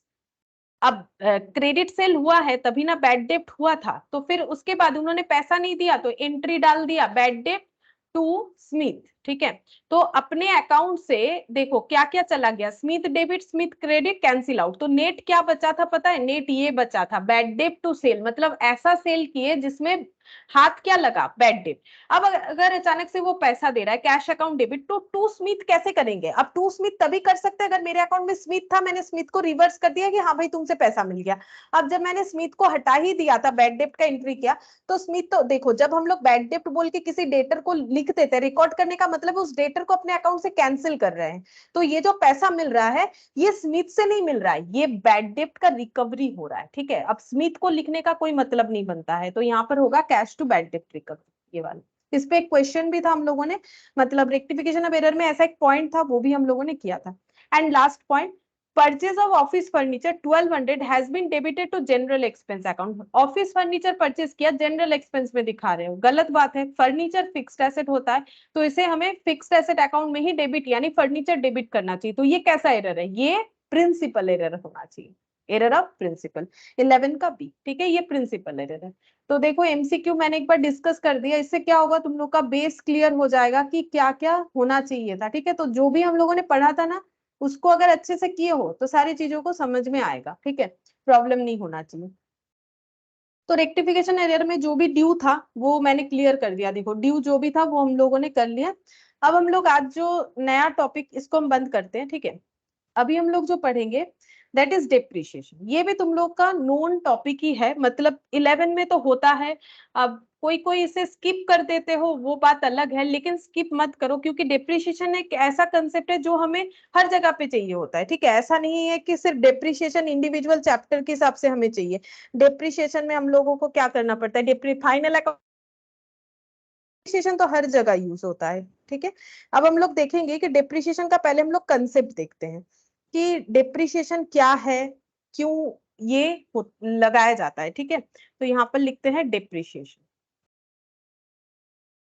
डेप्रिशिएशन क्या है, डेप्रिशिएशन जो है बेसिकली ये एक नॉन कैश एक्सपेंस है। ठीक है, ये वन टाइप ऑफ एक्सपेंस है, तभी तो हम लोग पीएल में लिखते हैं ना, ये खर्चा है लेकिन नॉन कैश है। नॉन कैश खर्चा मतलब जैसे देखो किसी को सैलरी दोगे पता चलता है कैश का आउटफ्लो हुआ, किसी को वेजेस दोगे कैश का आउटफ्लो हुआ, इलेक्ट्रिसिटी बिल भरोगे कैश का आउटफ्लो हुआ, अच्छा रेंट देते हो कैश का आउटफ्लो हुआ। लेकिन डिप्रिशिएशन लिखते तो हो, लेकिन डिप्रिशिएशन हम लोग किसको पे करते हैं, डिप्रिशिएशन चीज है क्या, हम लोग अपना फिक्स्ड एसेट को यूज करते हैं, तो उसमें क्या होता है, उसका वो यूज होने की वजह से उसका वैल्यू कम होते जाता है। जैसे मेरे पास जो मोबाइल है, मान लो मेरा मोबाइल 10,000 रुपए का, ठीक है, मैंने बहुत पहले खरीदा था, ठीक है, हम फ्रिक्वेंटली तो नहीं खरीदते हैं, तो मैंने खरीदा था 2020 में। ठीक है, अभी 2023 चल रहा है, एक एग्जांपल दे रहे हैं, मुझे भी उतना याद नहीं है, चलो 2020 में, सपोज कि 2020 में खरीदा था, यहाँ पर लिख देते हैं कितने से, 10,000 से। ठीक है, अच्छा ये देखो 2020 में खरीदा था 10,000 से मेरा मोबाइल, अब ये चल रहा है हम लोग का 2023।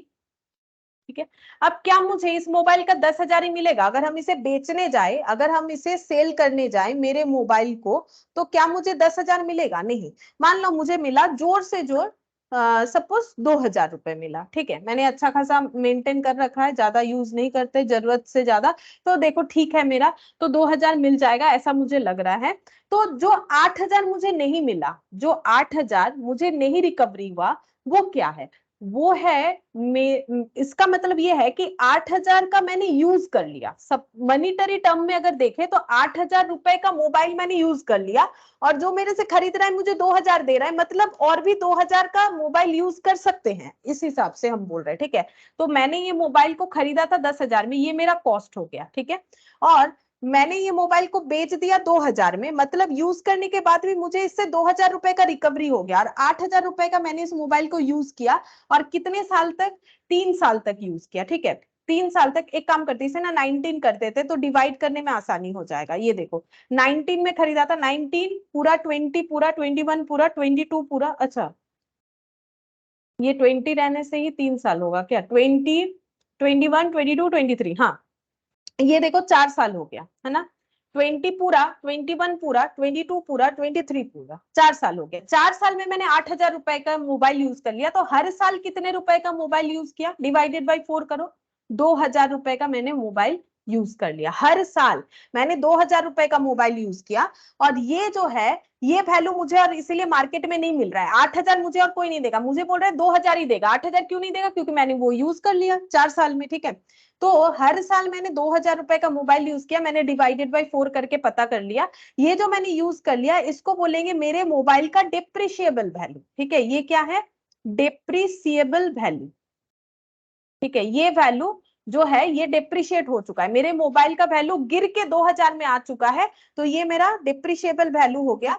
और ये है मेरा डिप्रिशिएशन पर एनम, ठीक है, क्योंकि हर साल 4 से डिवाइड किए तो हर साल का मुझे वैल्यू निकल के आ गया 2,000। लेकिन ये मेरा क्या है, एक तरह का खर्चा है कि हर साल मेरे मोबाइल का खर्चा कितना है। मतलब हम ये नहीं बोल रहे कि मोबाइल में जो तुम लोग टॉक टाइम वगैरह भरते हो उसका बात नहीं कर रहे हैं, मतलब ये मोबाइल एक फिक्स्ड एसेट लिए उसका खर्चा मतलब वो लाइफ टाइम थोड़ी ना है, कभी ना कभी तो वो मोबाइल खराब होगा ही। हम 4 साल में बेचे, 5 साल में बेचे, या 2 साल में ही बेच दे, क्यों, कभी ना कभी तो खराब होगा ही, कभी ना कभी बेचेंगे ही। तो ये 2,000 जो है ये क्या है, ये हम लोगों का एक्सपेंस हुआ मोबाइल को यूज करने का, लेकिन ये नॉन कैश है। क्योंकि मैंने इसका, जैसे मान लो किसी का रेंट पे, हम मान लो रेंट पे रहते हैं तो हम किसी का घर यूज करें तो उसको रेंट पे कर रहे हैं, लेकिन हम अपना मोबाइल जो यूज कर रहे हैं इसका खर्चा हम किसी को नहीं पे कर रहे। जैसे इलेक्ट्रिसिटी यूज करते हैं तो उसका बिल पे करते हैं, उसी तरीके से ये खर्चा हमें दिखता तो नहीं है लेकिन चार्ज हमें करना पड़ता है ना।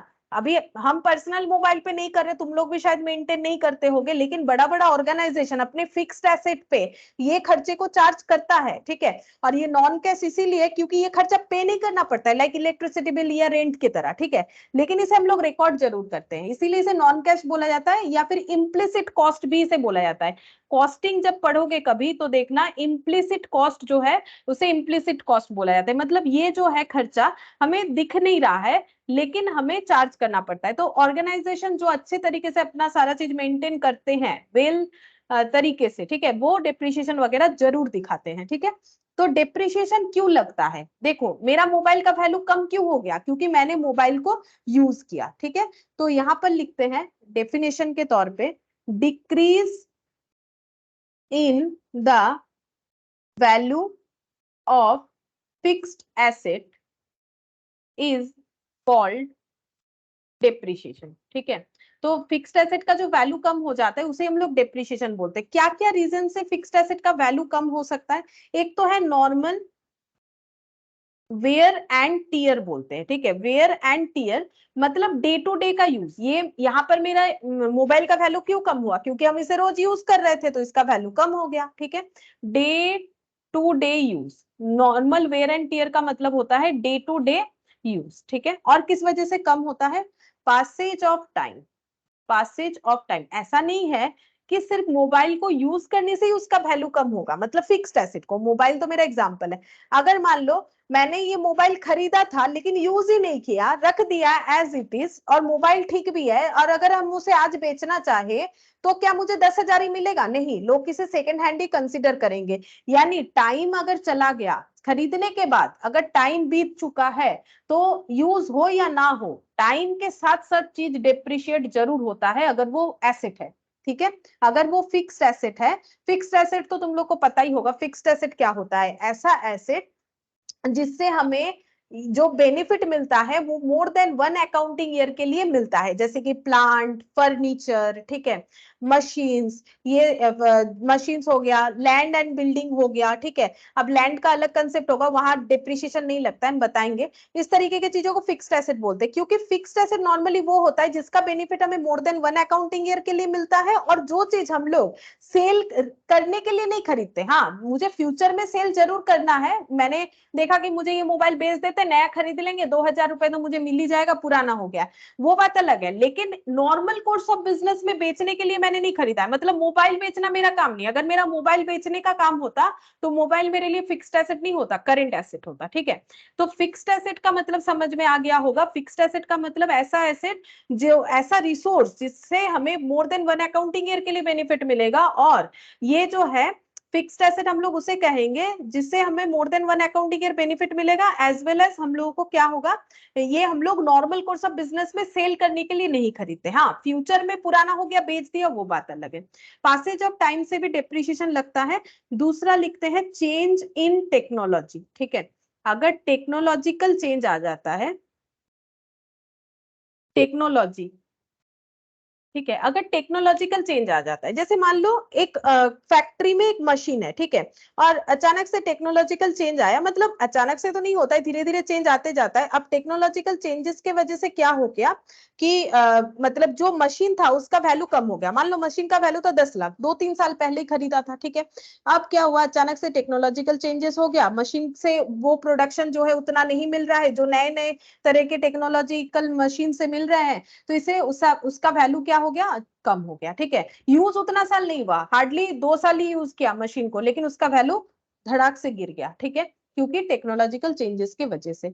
अच्छा, दूसरा लिखते हैं डिक्रीज इन मार्केट वैल्यू। अगर किसी फिक्स्ड एसेट का मार्केट वैल्यू कम हो जाता है तो वो भी डिप्रिशिएट हो जाएगा। ठीक है, सिर्फ यूज करने से ही वैल्यू गिर नहीं जाता है, वैल्यू में गिरावट नहीं आता है, मार्केट वैल्यू डिक्रीज होने से भी होता है। ठीक है, अच्छा, और यहाँ पर टेक्नोलॉजिकल चेंजेस लिख दिया, चलो ठीक है, काफी है, 3 पॉइंट हम लोगों के समझने के लिए काफी है कि डेप्रिसिएशन जो है क्यों होता है, क्यों ऑकर्ड होता है। अच्छा, अब हम लोग नेक्स्ट इसमें और एक पॉइंट पढ़ेंगे कि डेप्रिसिएशन क्यों होता है, वो तो हम लोगों ने देख लिया। अब डेप्रिसिएशन को चार्ज करना क्यों जरूरी है, क्यों हम लोग डेप्रिसिएशन का जो है डेप्रिसिएशन को चार्ज करते हैं, वो देखो। यहाँ पर लिखते हैं reason for charging depreciation, reason for charging depreciation. हम पॉइंट लिख देते हैं, समझा देते हैं, ठीक है। तो पहला है टू एसर्टेन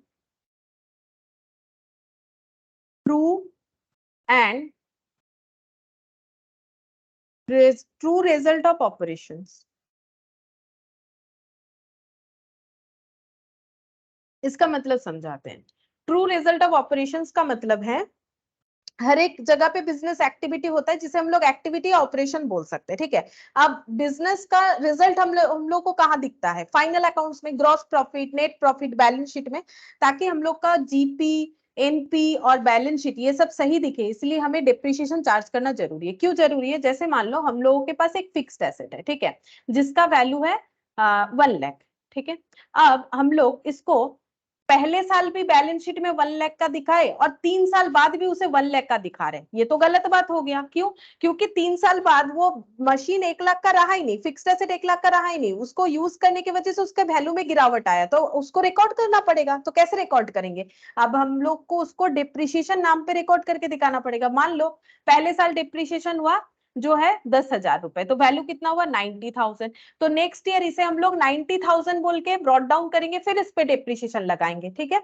और इसके साथ साथ हम लोग अपने पीएल में भी डेप्रिसिएशन को दिखाते जाते हैं, ठीक है। पीएल में भी हम लोग अपना डेप्रिसिएशन, यानी खर्चा है ना, तो ये डेप्रिसिएशन हम लोग पीएल में भी दिखाएंगे ताकि नेट प्रॉफिट हम लोगों का सही दिखे। अगर हम लोग खर्चे को नहीं दिखाते सिर्फ इस वजह से क्योंकि ये नॉन कैश है, तो फिर हम लोग का नेट प्रॉफिट गलत आएगा, तो टैक्स भी ज्यादा देना पड़ेगा। डेप्रिसिएशन एक खर्चा है, वो नहीं दिखाओगे तो प्रॉफिट ज्यादा दिखेगा उतने से, ठीक है। मान लो 10,000 का डिप्रिसिएशन नहीं दिखाए तो प्रॉफिट 10,000 से ज्यादा दिखेगा, तो टैक्स भी ज्यादा देना पड़ेगा।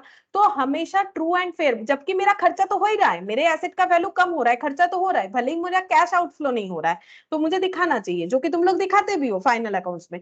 तो ट्रू रिजल्ट, हमारे ऑपरेशन या एक्टिविटी का ट्रू रिजल्ट पता करने के लिए हमें क्या करना पड़ता है, डिप्रिसिएशन को चार्ज करना पड़ता है, ठीक है। अच्छा, नेक्स्ट लिखेंगे पॉइंट 2। अच्छा, ये पॉइंट का नाम ना थोड़ा सा बदल दो, ये मैंने जो कंसेप्ट सिखाया ना, इस पॉइंट का नाम ऐसा होना चाहिए टू प्रेजेंट, ये थोड़ा सा चेंज करो, ठीक है। ये थोड़ा सा चेंज करना पड़ेगा, ये लिखना पड़ेगा to present true and fair view of the financial position. अभी मैंने जो समझाया उसके हिसाब से वो पॉइंट भी सही है, लेकिन अभी मैंने जो समझाया उससे ये रिलेट होता है, ठीक है। To present true and fair view of final position, जैसे कि मैंने बताया बैलेंस शीट को ट्रू दिखाओ, नेट प्रॉफिट मतलब जो पीएल ट्रेडिंग है उसको ट्रू दिखाओ, तो ये पॉइंट हो जाएगा। सेकेंड पॉइंट में हम लिखते हैं to accumulate fund for replacement of asset. ऐसे कुछ मेथड यूज किए जाते हैं डिप्रिसिएशन को चार्ज करने के लिए, ठीक है। जैसे कि एक मेथड होता है सिंकिंग फंड मेथड, ठीक है।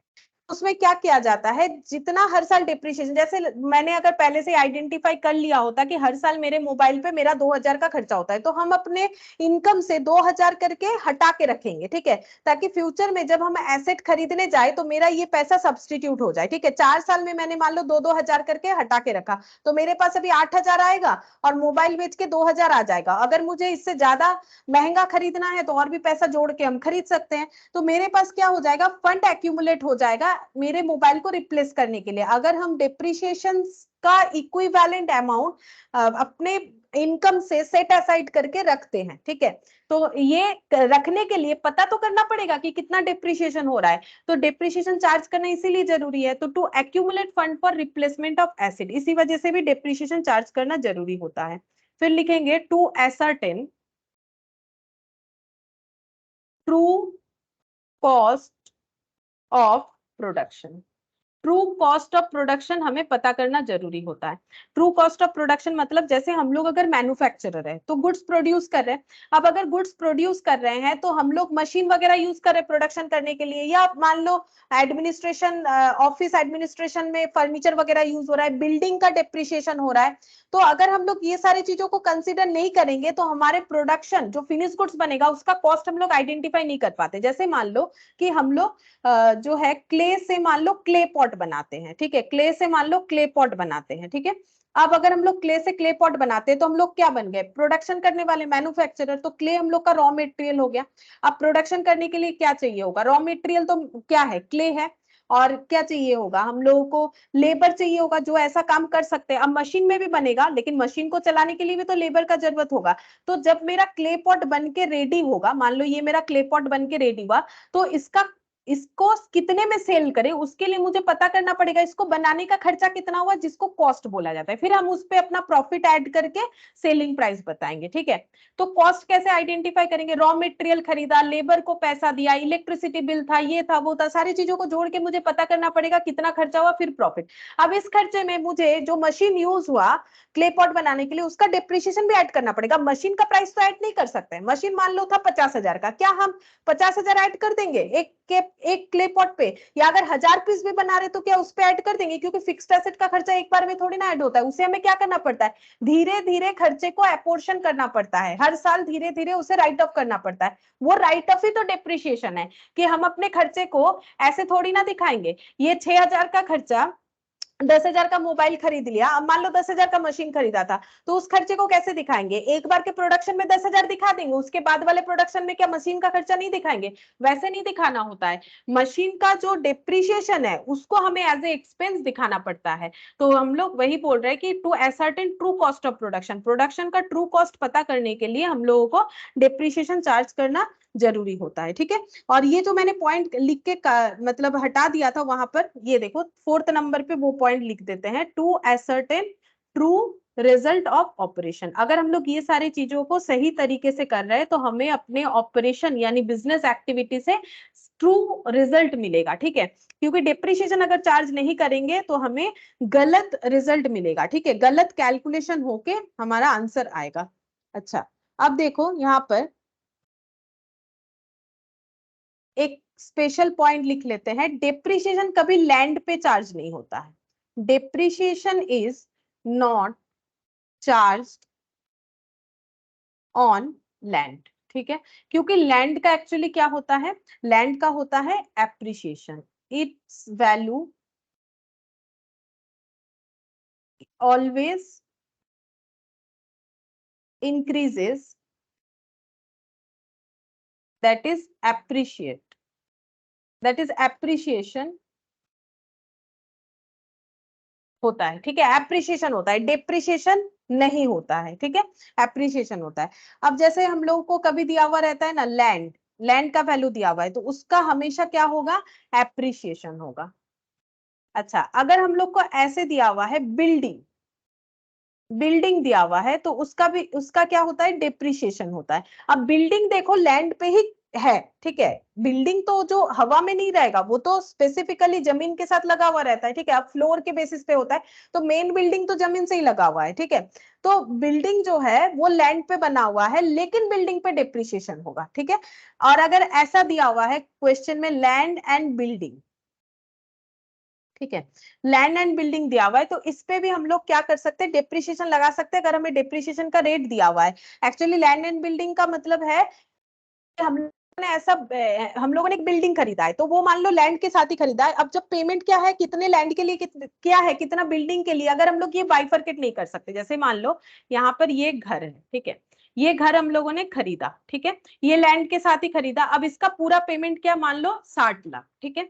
अब हम लोग ये आइडेंटिफाई नहीं कर पा रहे लैंड के लिए कितना है, बिल्डिंग के लिए कितना है, क्योंकि बिल्डिंग पे डेप्रिसिएशन लगेगा, लैंड पे तो नहीं लगेगा, लेकिन आइडेंटिफाई नहीं कर पा रहे, तब पूरे पे हम लोग क्या लगा सकते हैं, डेप्रिसिएशन लगा सकते हैं, ठीक है। अगर हमारे पास रेट क्वेश्चन में अवेलेबल होगा तो हम लोग डेप्रिसिएशन लगा देंगे। तो ये मैंने जस्ट बता दिया एक बार कंसेप्ट के लिए कि मतलब लैंड का एप्रिसिएशन होता है, कभी भी डेप्रिसिएशन नहीं होगा। अच्छा, अब देखो नेक्स्ट लिखते हैं, डेप्रिसिएशन जो है वो क्या होता है, हमेशा चार्ज किस पे होता है, charge on cost of asset, fixed asset, fixed asset के कॉस्ट पे चार्ज होता है। अब फिक्स्ड एसेट का कॉस्ट मतलब क्या होता है, तो यहाँ पर लिखते हैं कॉस्ट ऑफ फिक्स्ड एसेट का मतलब क्या होता है। कॉस्ट ऑफ फिक्स्ड एसेट का मतलब, जैसे अभी थोड़ी देर पहले हम लोग रेक्टिफिकेशन ऑफ एरर चैप्टर में देख रहे थे ना, एक सेकंड हैंड फर्नीचर खरीदा फिर उसको रिपेयर करवाया तो फिर हम लोग उसके कॉस्ट में उसको ऐड कर रहे थे, अभी वही वाला चीज सीखेंगे कि कॉस्ट ऑफ फिक्स्ड एसेट का मतलब क्या है। All expenses incurred, incurred till the asset is ready to use, ready to use are called, are added in cost of asset। देखो क्या लिखा है, ऑल एक्सपेंसेस, सारे खर्चे, इनकट जो हो रहे हैं till asset is ready to use, जब तक एसेट रेडी टू यूज नहीं है उसके पहले जितने भी खर्चे होंगे सारे खर्चे एसेट के कॉस्ट में ऐड हो जाने चाहिए। जैसे कि एग्जांपल के तौर पे क्या क्या खर्चा हो सकता है, ये देखो एग्जांपल के तौर पे इंस्टॉलेशन चार्जेस, ऐसा कोई चीज है जिसे इंस्टॉल करेंगे तभी यूज कर सकते हैं और इंस्टॉलेशन का एक खर्चा लग रहा है, तो इंस्टॉलेशन चार्जेस, जैसे घर पे एक्वागार्ड है, एसी है, ठीक है, ये सब तो इंस्टॉल करवाना पड़ता है, ऐसा नहीं है हम लोग लेके आए और जो है उसे यूज करना स्टार्ट कर दिया, ठीक है। तो इंस्टॉलेशन चार्जेस अगर लगेगा तो उसका क्या होगा, हमारे एसेट के कॉस्ट में वो ऐड हो जाना चाहिए। अगर हम लोग कोई मशीन लगवा रहे हैं तो साइट प्रिपरेशन कॉस्ट, फैक्ट्री में मान लो हम लोग मशीन लगवा रहे हैं तो जिस साइट पे लगवा रहे हैं उस साइट को प्रिपेयर करना पड़ रहा है, ठीक है, अकॉर्डिंग टू द मशीन, ठीक है, तो साइट प्रिपरेशन का जो खर्चा हो रहा है वो भी हमारे एसेट के कॉस्ट में ऐड हो जाएगा। या फिर ट्रायल रन एक्सपेंसेस, ठीक है, कोई मशीन लिया हम लोगों ने, ठीक है, फिर उस पे ट्रायल करके देख रहे हैं कि हम लोगों का जो है मशीन सही चल रहा है नहीं चल रहा है, जैसे मान लो कोई जेरोक्स मशीन खरीद रहे हो, कोई प्रिंटर खरीद रहे हो तो उस पर ट्राई करके देखते हैं ना, जो है पेजेस डाल के, ट्रायल रन एक्सपेंसेस, ठीक है, तो ये खर्चा हो सकता है। अच्छा, और क्या हो जाएगा, परचेज प्राइस तो है ही, परचेज प्राइस तो हमेशा होता है, इसमें तो हमारा कोई कंफ्यूजन नहीं होता है, जितने में एसेट को खरीदे वो तो होगा ही।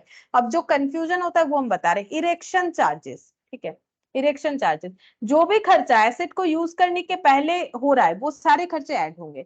अब ये खर्चा तो ऐड हो गया, इंस्टॉलेशन चार्जेस ऐड हो जाएगा किस पे, परचेस प्राइस पे, ये सब ऐड हो जाएगा। लेकिन कुछ खर्चा ऐसा भी है जो डिडक्ट भी होता है, ठीक है, कुछ खर्चा ऐसा भी है जो डिडक्ट भी होता है। मतलब कैसा, हम एक एग्जांपल देके समझा रहे हैं, कोई एसेट हम लोगों ने खरीदा, ठीक है, और उस एसेट को खरीदने के बाद हमें क्या मिला, हम लोग को गवर्नमेंट के तरफ से मिला ग्रांट, ठीक है, जिसे सब्सिडी भी बोल सकते हो। अगर हम लोग को कुछ गवर्नमेंट के तरफ से सब्सिडी या ग्रांट मिला अगेंस्ट फिक्स्ड एसेट, ठीक है। तो उसका ट्रीटमेंट कैसे होगा, तब हम लोग उसका कॉस्ट कैसे निकालेंगे। जैसे मान लो एक प्लांट लगाया है जो कि इको फ्रेंडली है, मान लो, ठीक है, एक प्लांट लगाया गया जो कि इको फ्रेंडली है, तो उसका जो कॉस्ट है वो है सपोज 50 लाख। और क्योंकि इसके ये अच्छा है, ठीक है, ये मतलब जो है सोसाइटी के लिए अच्छा है, तो गवर्नमेंट ने सोचा इनको सब्सिडी देना चाहिए, ठीक है, तो इन्होंने सब्सिडी दे दिया। अब मैंने तो एक एग्जांपल दिया, सब्सिडी किसी और रीजन से भी मिल सकता है। सब्सिडी मिल गया मान लो इस पे 5 लाख का, ठीक है। आजकल बहुत सारे चीजों पे सब्सिडी मिलता है, जैसे कोई घर खरीद रहा है तो अभी नया कुछ स्कीम आया हुआ था, कुछ दिन पहले हम देख रहे थे, जो शहर के आउटस्कर्ट्स एरिया में जो है घर खरीदेंगे तो उन्हें कुछ ना कुछ सरकार की तरफ से सब्सिडी मिलेगा, ठीक है। अब कितना मिलेगा नहीं मिलेगा, नया स्कीम है, देखना पड़ेगा, वो उतना मुझे नहीं पता, लेकिन अभी सब्सिडी का याद आया तो हम बता रहे। जैसे ये मतलब शहर के अंदर का एरिया नहीं, जो आउटस्कर्ट्स एरिया है वहां पर अगर कोई घर ले रहा है तो उनको स्पेशल सब्सिडी मिलेगा गवर्नमेंट की तरफ से, ऐसा कुछ डिक्लेरेशन था। तो अभी पता नहीं है कितना वो रूल्स लागू होगा। यहाँ पर हम 5 लाख माइनस करके दिखाते, मतलब ये हो गया 45 लाख। तो यहाँ पर एसेट का कॉस्ट कितना हो गया 45 लाख। तो इसका मतलब ये है कि फिर मुझे लेस करना पड़ेगा, अगर मुझे कोई बेनिफिट मिल रहा है तो हम कॉस्ट को 50 लाख नहीं दिखा सकते, एसेट के कॉस्ट को मुझे 45 लाख दिखाना पड़ेगा, ठीक है।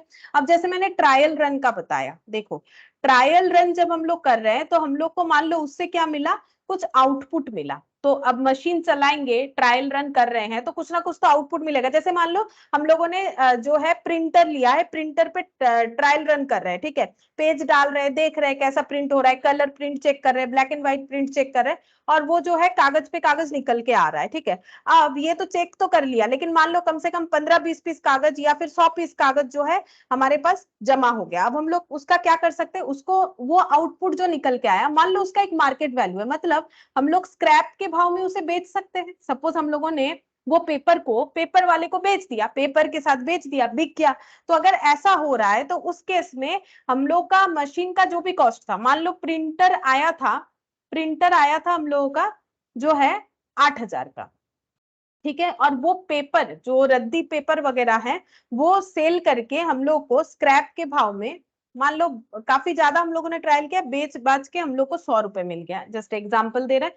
तो यहाँ पर हम लोग का कितना हो जाएगा 7,900 हम लोग अपना कॉस्ट बताएंगे फिक्स्ड एसेट का, ठीक है, अगर वो सेलेबल है तो, ठीक है, सेलेबल है तो, अगर नहीं है तो नहीं बिकेगा, तो जो कॉस्ट है वही रहेगा।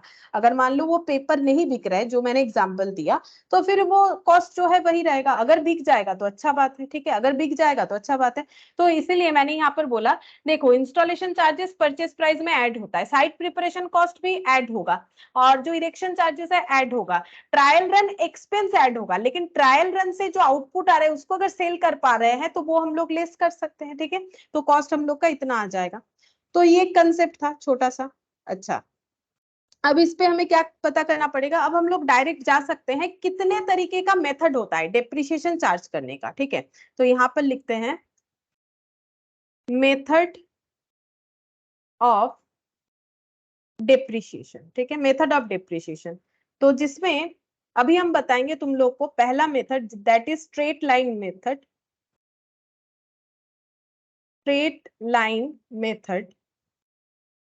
और इसका कितना सारा नाम है, देखो, फिक्स्ड इंस्टॉलेशन मेथड, या फिर इसको बोला जाता है original cost method, original cost method. अब क्वेश्चन में कभी कौन सा नाम यूज कर ले, कभी कौन सा नाम यूज कर ले, तो फिर तुम लोग को सारी चीजों का नाम पता होना चाहिए। अब ये कंसेप्ट भी समझा देंगे, क्यों इसका नाम स्ट्रेट लाइन मेथड है, क्यों ही उसका नाम फिक्स्ड इंस्टॉलेशन है, क्यों ओरिजिनल कॉस्ट मेथड है। अब इसके बारे में थोड़ा सा डिस्कशन कर लेते हैं। देखो सपोज हम लोगों के पास एग्जाम्पल लेते हैं, एक एसेट था, फिक्स्ड एसेट, जिसका कॉस्ट है 1 लाख, ठीक है। अच्छा, अब उसको अगर हम लोग बेचने जाएंगे, जिसे बोलते हैं स्क्रैप वैल्यू और रेसिडुअल वैल्यू। अब ये क्या होता है बताते हैं। जैसे मैंने यहाँ पर तुम लोग को एग्जांपल दिया था ना कि मेरा मोबाइल 2,000 पे बिक जाएगा, तो ये 2,000 को हम लोग बोलते हैं, ये जो है ये बचा हुआ वैल्यू मुझे मोबाइल का मिल रहा है, ठीक है। मोबाइल तो 10,000 का था, मुझे कितना मिल रहा है 2,000, यानी पड़ा हुआ वैल्यू, यानी कि रेसिड्यू या स्क्रैप। तो इसे बोलते हैं रेसिड्यू या स्क्रैप वैल्यू। ये कितना है, ये है सपोज 10,000, एसेट कितने दिन के लिए यूज होगा उसको बोलते हैं useful life. Useful life of asset, कितने दिन हम लोग एसेट को यूज करेंगे सोच रहे हैं, 10 साल। ठीक है, वो तो एक एस्टिमेटेड होता है ना, जैसे मुझे मेरा मोबाइल 5 साल यूज करना है, 6 साल, वो मेरा एस्टिमेशन है। अब प्रैक्टिकली देखेंगे कितना यूज कर रहे हैं, तो डिप्रिशिएशन लगाने के पहले तो हमें एस्टिमेट कर डालना पड़ेगा कि कितना दिन यूज करना है। अब कितने दिन यूज करेंगे वो तो मुझे भी नहीं पता। जैसे मान लो अगर हम अपने मोबाइल का डिप्रिशिएशन प्रॉपर्ली मेंटेन करेंगे तो मुझे पहले से ही एक एस्टिमेशन लेना पड़ेगा कि मोबाइल 5 साल यूज करने वाले या 10 साल, तभी तो डिप्रिशिएशन निकाल पाएंगे हर साल के लिए। तो इसका मुझे एस्टिमेशन लेना पड़ेगा। हो सकता है कि मैंने सोचा था 5 साल यूज करेंगे, किया 4 साल, वो बात अलग है। अब एस्टिमेटेड वे में करना पड़ेगा, लाइफ को एस्टिमेटेड वे में हम लोग मान लेंगे। और ये भी एस्टिमेटेड है कि मुझे इतना पैसा मिल सकता है, वो तो प्रैक्टिकली देखेंगे कि कितना पैसा मिलेगा जब मार्केट में बेचने जाएंगे। अब इससे अगर मुझे बोले कोई कि डिप्रिशिएशन निकालो, तो हम लोग डिप्रिशिएशन कैसे निकालेंगे? अभी जैसे मैंने दिखाया मोबाइल वाला, वैसे ही निकाल सकते हैं। कैसे निकालेंगे देखो, फॉर्मूला भी हम बता देंगे, लेकिन कंसेप्ट के साथ चलो। 1 लाख का एसेट है, 10,000 हमें मिल जाएगा। ठीक है, 10 साल बाद भी इसे बेचेंगे तो 10,000 मिल जाएगा। तो डिप्रिशिएशन कितना हो गया? 90,000। ये कितने साल का हुआ? 10 साल का। और मुझे अगर कोई पूछे डिप्रिशिएशन हर साल कितना होगा, फिर 90,000 10 साल के लिए, तो एक एक साल के लिए कितना हो जाएगा? एक एक साल के लिए हो जाएगा 9,000 पर एनम। ठीक है, अच्छा अब इसको अगर हम लोग फॉर्मूले में ट्रांसफर करें, देखो इसको अगर हम लोग फॉर्मूले में ट्रांसफर करें तो ये कैसे होगा? ये क्या लिखा मैंने? कॉस्ट। ठीक है, ये क्या लिखा? कॉस्ट। डिप्रिशिएशन पर एनम कैसे निकाला जाता है? डिप्रिशिएशन पर एनम कैसे निकलेगा? Cost minus scrap. ठीक है, कॉस्ट माइनस स्क्रैप करके जो आया उसे डिवाइड कर दिया यूजफुल लाइफ से। यूजफुल लाइफ से तो क्या निकल के आया? Depreciation per annum. ठीक है, तो निकल के आता है डिप्रिशिएशन पर एनम। तो ये फॉर्मूला बन गया। नॉर्मली इसे फॉर्मूला के तौर पे जो है यूज किया जाता है कि कैसे करके हम लोग डिप्रिशिएशन पर एनम निकाले एसएलएम मेथड से। अच्छा, अब एसएलएम क्यों है वो भी हम बताएंगे। यहाँ पर मैंने फॉर्मूला बता दिया कि हर साल डिप्रिशिएशन निकालने का तरीका। अब एसएलएम का मतलब होता है स्ट्रेट लाइन मेथड। देखो मैंने क्या बोला, हर साल 2,000 करके डिप्रिशिएशन, मतलब पहले साल भी 2,000, दूसरे साल भी 2,000, तीसरे साल भी 2,000, चौथे साल भी 2,000। तो ये हर साल 2,000 का मतलब हो गया स्ट्रेट लाइन मेथड। मतलब लाइन स्ट्रेट है, 2,000 ही है, चेंज नहीं हो रहा है। ठीक है, 2,000 ही है, चेंज नहीं हो रहा है, इसीलिए इसको हम लोग बोलते हैं straight line method. Fixed installation method क्यों बोलते हैं? क्योंकि देखो हम लोग फिक्स्ड अमाउंट का डिप्रिशिएशन चार्ज कर रहे हैं, 2,000 2,000 2,000, इसीलिए इसे बोला जाता है फिक्स्ड इंस्टॉलमेंट इंस्टॉलेशन मेथड। ठीक है, और उसके बाद देखो, सॉरी इंस्टॉलेशन नहीं, इंस्टॉलमेंट मेथड। हाँ मुझे लगा मैंने गलत लिख दिया क्या। फिक्स्ड इंस्टॉलमेंट मेथड, इंस्टॉलमेंट हो रहा है ना 2-2 हजार का, एग्जाम्पल के तौर पे ये देखो फिक्स्ड इंस्टॉलमेंट मेथड। 2,000 करके जो है डिप्रिशिएशन हो रहा है हर बार, इसीलिए इसको फिक्स्ड इंस्टॉलमेंट मेथड भी बोला जाता है। अब ओरिजिनल कॉस्ट मेथड क्यों बोला जाता है वो भी समझो। तो ओरिजिनल कॉस्ट मेथड का कंसेप्ट तब समझ में आएगा जब हमें डिप्रिशिएशन के लिए रेट दे देगा कि इस एसेट पे 10% बेसिस पे डिप्रिशिएशन निकालो, 10% रेट पे। ठीक है, तो हम लोग कैसे करके निकालेंगे? यहाँ पर देख लेते हैं डिप्रिशिएशन कितना हो रहा है। डिप्रिशिएशन का रेट निकालते हैं इस क्वेश्चन में। डिप्रिशिएशन रेट कैसे निकालेंगे? अमाउंट ऑफ डिप्रिशिएशन, देखो हर साल कितना डिप्रिशिएशन है? हर साल है 9,000। हर साल 9,000 रुपए का डिप्रिशिएशन है। कितने का एसेट था? 1 लाख। 1 लाख के एसेट पे हर साल 9,000 रुपए का डिप्रिशिएशन इंटू 100 करने से रेट निकल के आ जाएगा। रेट हो जा रहा है 9%, 9% पर एनम। ठीक है, 9% पर एनम करके जो है डिप्रिशिएशन होगा। तो डिप्रिशिएशन के रेट का फॉर्मूला क्या हो गया? Amount of depreciation per annum, amount of depreciation per annum divided by cost of asset into 100 करने से हम लोग को मिल जाता है डिप्रिशिएशन का रेट। ठीक है, डिप्रिशिएशन का रेट मिल जाता है। अच्छा, अब इसको हम लोग जो है ओरिजिनल कॉस्ट मेथड क्यों बोलेंगे? अब मान लो कि मुझे 9% दे देता क्वेश्चन में, ये वैल्यूज नहीं देके, तो हम कैसे करके डिप्रिशिएशन निकालते? तो मेरा कॉस्ट हो जाता है एसेट का 1 लाख। पहले साल डिप्रिशिएशन लगेगा 9%, 9,000, वैल्यू निकल के आएगा 81,000। फिर नेक्स्ट ईयर जब डिप्रिशिएशन काउंट करेंगे 9% बेसिस पे, तो ये 1 लाख पे ही करेंगे। हमेशा 1 लाख पे ही 9% जो है ट्रीट होते जाएगा। ठीक है, 1 लाख पे 9% जो है इंटू होते जाएगा, इसीलिए इसे बोला जाता है original cost method, original cost पे हमेशा रेट जो है लगता जाएगा, अगर क्वेश्चन रेट बेसिस पे दिया हुआ है, और अगर ऐसा इंफॉर्मेशन दिया हुआ है तो ये फॉर्मूला यूज करेंगे, और अगर रेट बेसिस पे दिया हुआ है तो ऐसे यूज कर सकते हैं। फिर से 9000, अब ये आंसर आते जाएगा, ऐसे करके हम लोग 10 साल दे सकते हैं। तो ओरिजिनल कॉस्ट मेथड का मतलब है कि डिप्रिशिएशन कैसे निकालेंगे, डिप्रिशिएशन पर एनम हो जाएगा ऐसे, cost of asset into rate of depreciation. अगर हमें रेट दे दिया है, rate of depreciation into time, जितने दिन के लिए एसेट यूज हो रहा है, तो ये देखो cost of asset 1 lakh, rate of depreciation 9%, और 1 साल के लिए, क्योंकि हम पहले 1 साल का डेप्रिसिएशन लगा रहे, टोटल मुझे कितने साल का लगाना पड़ेगा, 10 साल का, तो ऐसे करके चलता जाएगा 9000 9000, इस तरीके से जो है कंटिन्यूएशन में चलता जाएगा। ठीक है, और ये जो वैल्यू बच रहा है, इस वैल्यू को, ये जैसे 81,000 ये माइनस करने से कितना आएगा, ये आ जाएगा यहाँ पर ये 9 आ रहा है। ठीक है, ये 9 आ रहा है, ये 82 आएगा। अब ये जो बचे हुए वैल्यूज आ रहे हैं ना, इसको क्या बोला जाता है, इसका भी एक नाम है, इसको बोला जाता है रिटन डाउन वैल्यू, जो वैल्यू राइट डाउन करके आ रहा है, या फिर इसे बोला जाता है बुक वैल्यू। ठीक है, या फिर बोला जाता है book value.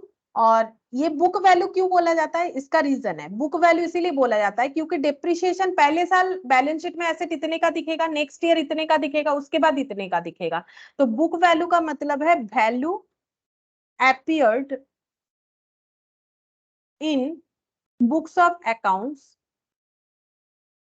After charging depreciation, depreciation charge करने के बाद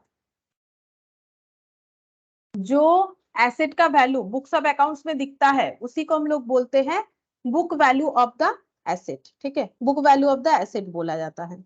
अच्छा, अब यहाँ पर एक चीज और दिखाना है, देखो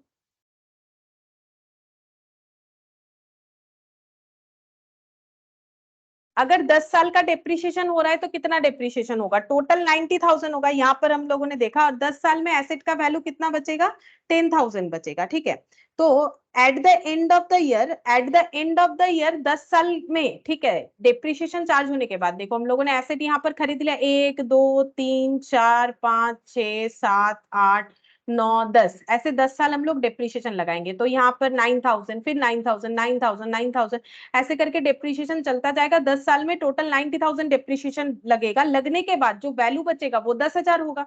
ऑब्वियस सा बात है, 1 लाख में 9,000 9,000 करके अगर हम लोग 10 बार माइनस करेंगे तो बचा हुआ वैल्यू 10,000 रहेगा। ठीक है, तो book value at the end of the useful life of the asset जो है वो स्क्रैप वैल्यू के साथ बराबर हो जाता है। ठीक है, स्ट्रेट लाइन मेथड में क्या होता है, book value at the end of useful life और book value at the end of 10th year.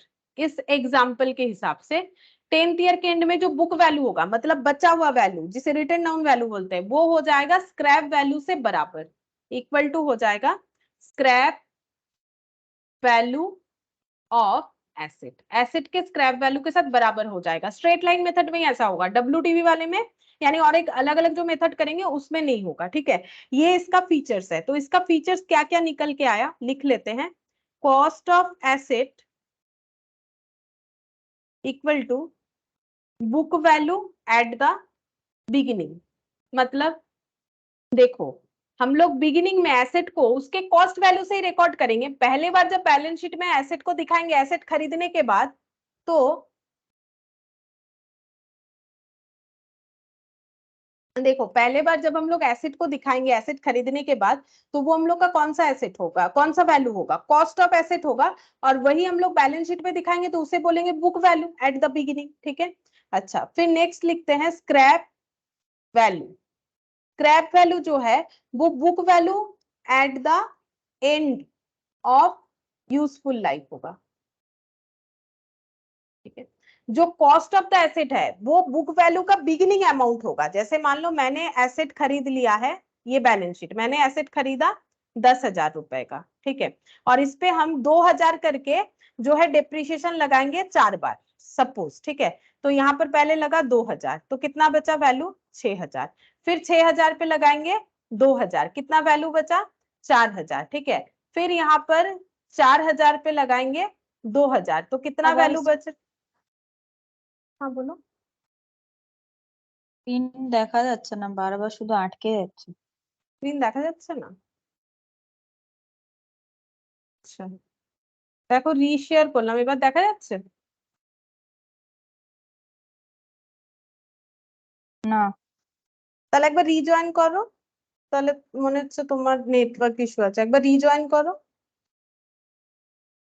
Maybe ঠিক হয়ে যাবে।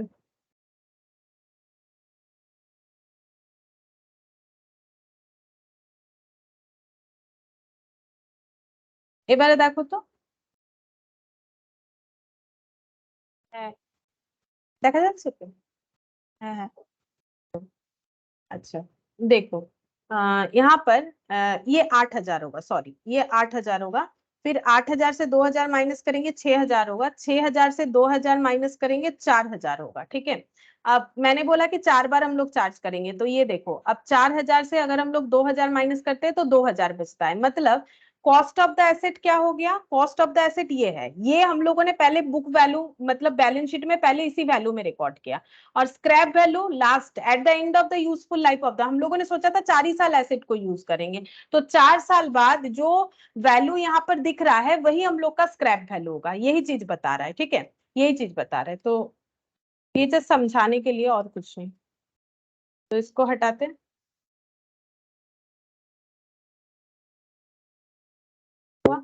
अच्छा अब थर्ड नंबर पे हम लोग लिखेंगे डेप्रिसिएशन का फॉर्मूला जो सिखाया, depreciation equal to cost minus scrap divided by useful life, ये फॉर्मूला हो गया, ठीक है। अच्छा और एक फॉर्मूला सीखा, डेप्रिसिएशन का रेट कैसे निकालेंगे, डेप्रिसिएशन का रेट मतलब amount of depreciation divided by cost into 100, ये ठीक है। फोर्थ नंबर हम लोगों ने सीखा scrap value equal to expected residual value at the end of useful life of asset.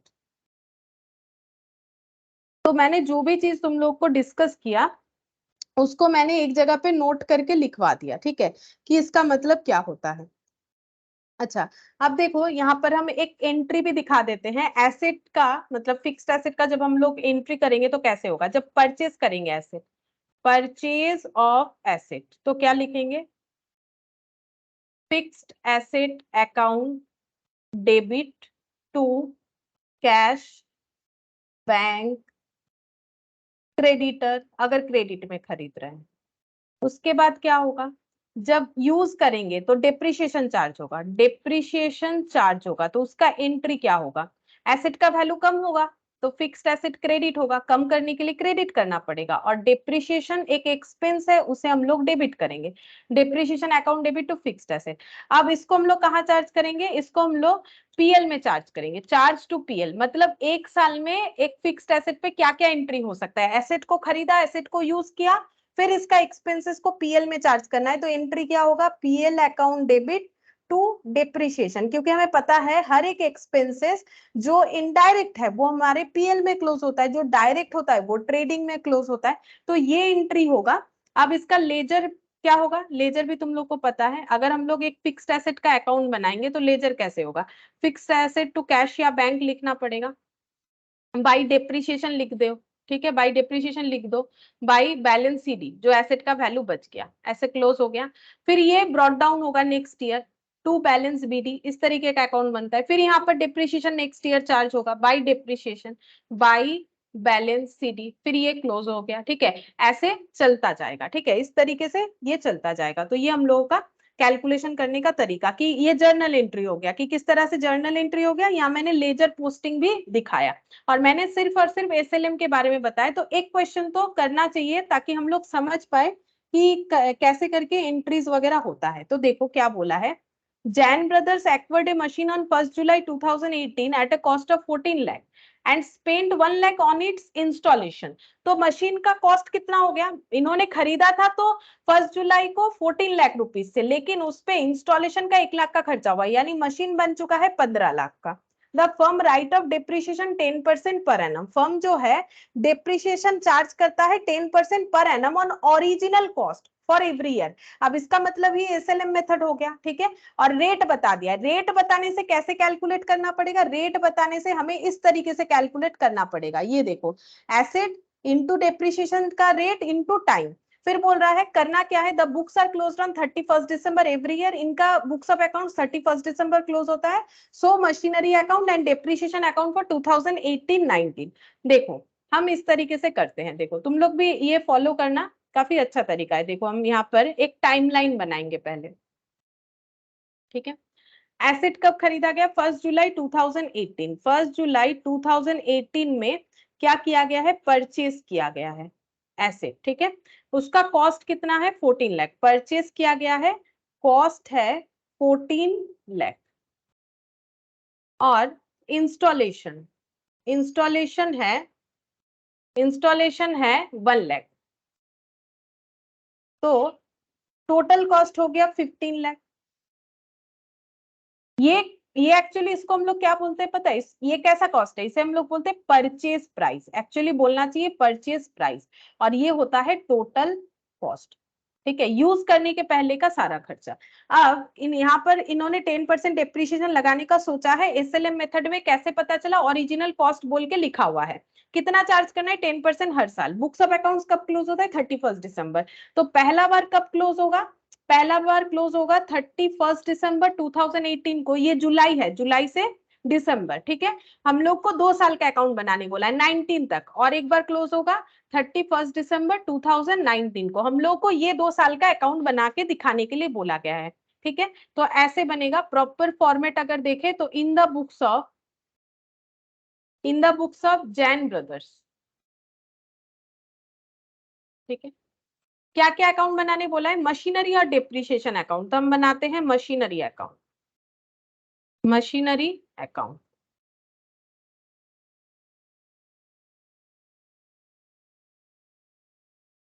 अच्छा, नॉर्मली हम लोग डेट कॉलम को अवॉइड करते हैं, लेकिन डेप्रिसिएशन में डेट बहुत ज्यादा जरूरी है, क्योंकि डेप्रिसिएशन ऑल अबाउट जो है टाइम, जितना दिन यूज करेंगे उतने दिन का ही डेप्रिसिएशन लगाना होता है। इसीलिए डेट जरूर लिखो। नॉर्मली हम लोग डेट को उतना प्रायोरिटी नहीं देते हैं, लेकिन यहाँ डेट लिखना बहुत जरूरी है। अब कॉलम में नहीं भी लिखोगे तो नीचे तो यहाँ लिखना ही पड़ेगा। हेड अगर नहीं भी करते हैं तो हमें डेट तो लिखना ही पड़ेगा। तो देखो सबसे पहले एंट्री कैसे होता है, मॉनिटरी ट्रांजैक्शन जिस डेट पे हुआ 1 जुलाई 2018 में एंट्री होना चाहिए। मशीन खरीदा गया तो machine account debit to cash होगा 14 लाख। तो हम यहाँ पर ऐसे लिखेंगे 1 जुलाई 2018 machine account debit to cash 14 lakh. अच्छा, तो तुम लोग सोच रहे हो 14 लाख लिखा, लिखना तो चाहिए 15 लाख, वो भी लिखेंगे ना। उसको कैसे लिखना पड़ता है, ये ऐसे हाइफेन देके लिखेंगे परचेज प्राइस, ये खरीदा हुआ दाम है, और उसके अलावा अगर कुछ लगा है उसको अलग से रिकॉर्ड करेंगे।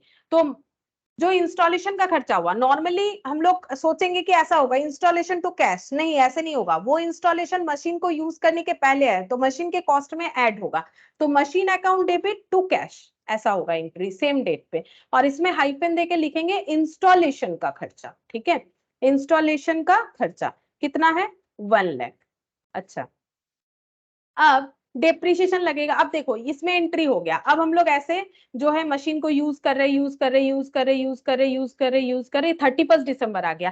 तो डेप्रिसिएशन कब हम लोग रिकॉर्ड करते हैं, ईयर एंड में, ठीक है। अब हम लोगों ने सोचा था कुछ डेप्रिसिएशन चार्ज कैसे करेंगे, अच्छा 10% पर एनम बेसिस पे करेंगे। डेप्रिसिएशन का सोच रखा है कैसे करना है, 10% पर एनम, मतलब ईयरली 10 रुपीज करके होगा। अगर एसेट 100 रुपए का है, 10% का मतलब क्या, 10/100।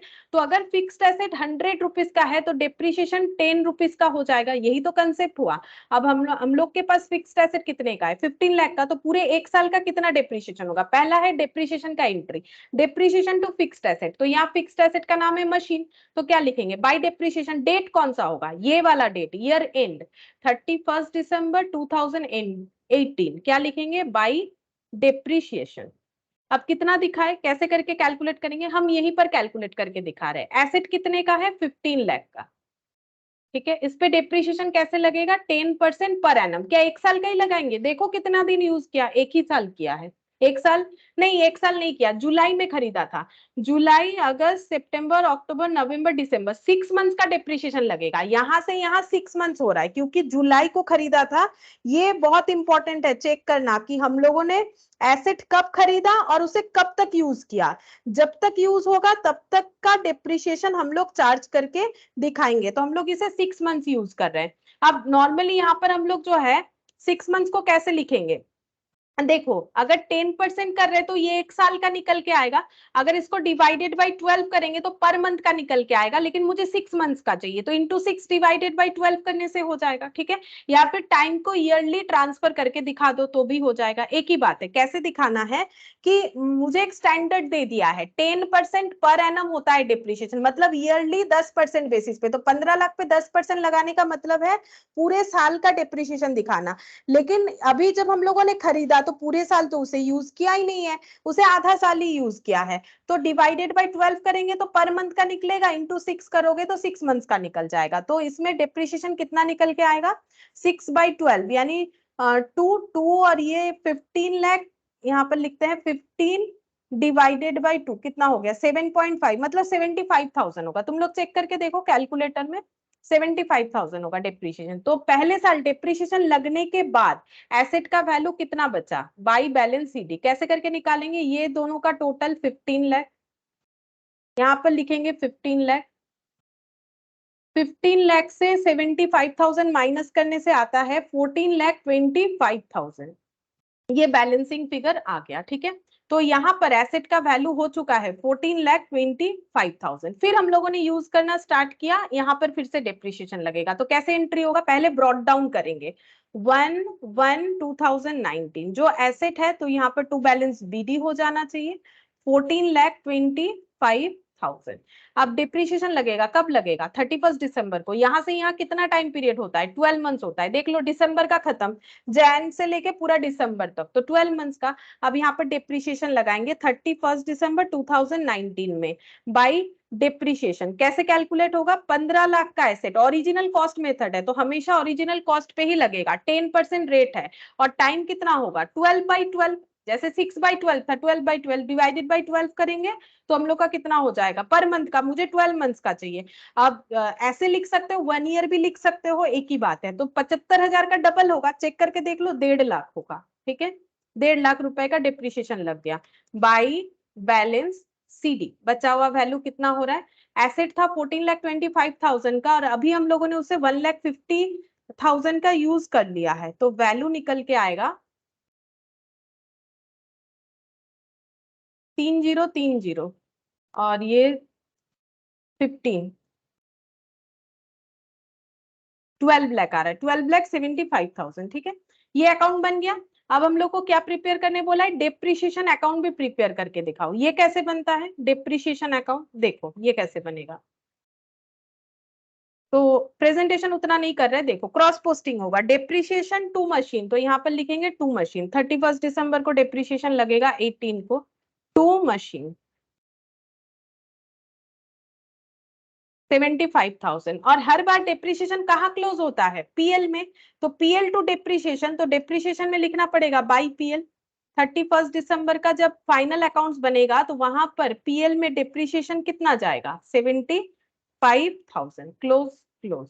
अब फिर से 31 दिसंबर 19 में डेप्रिसिएशन लग रहा है तो क्रॉस पोस्टिंग में आ रहा है टू मशीनरी 1,50,000।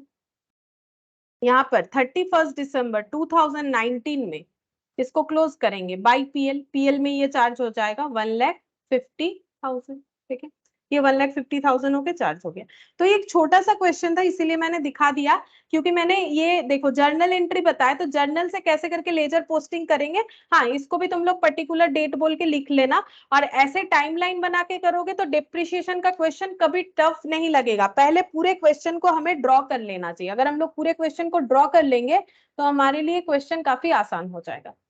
ठीक है, फिर आज इतना ही करते हैं, बाकी हम लोग नेक्स्ट दिन फिर से करेंगे।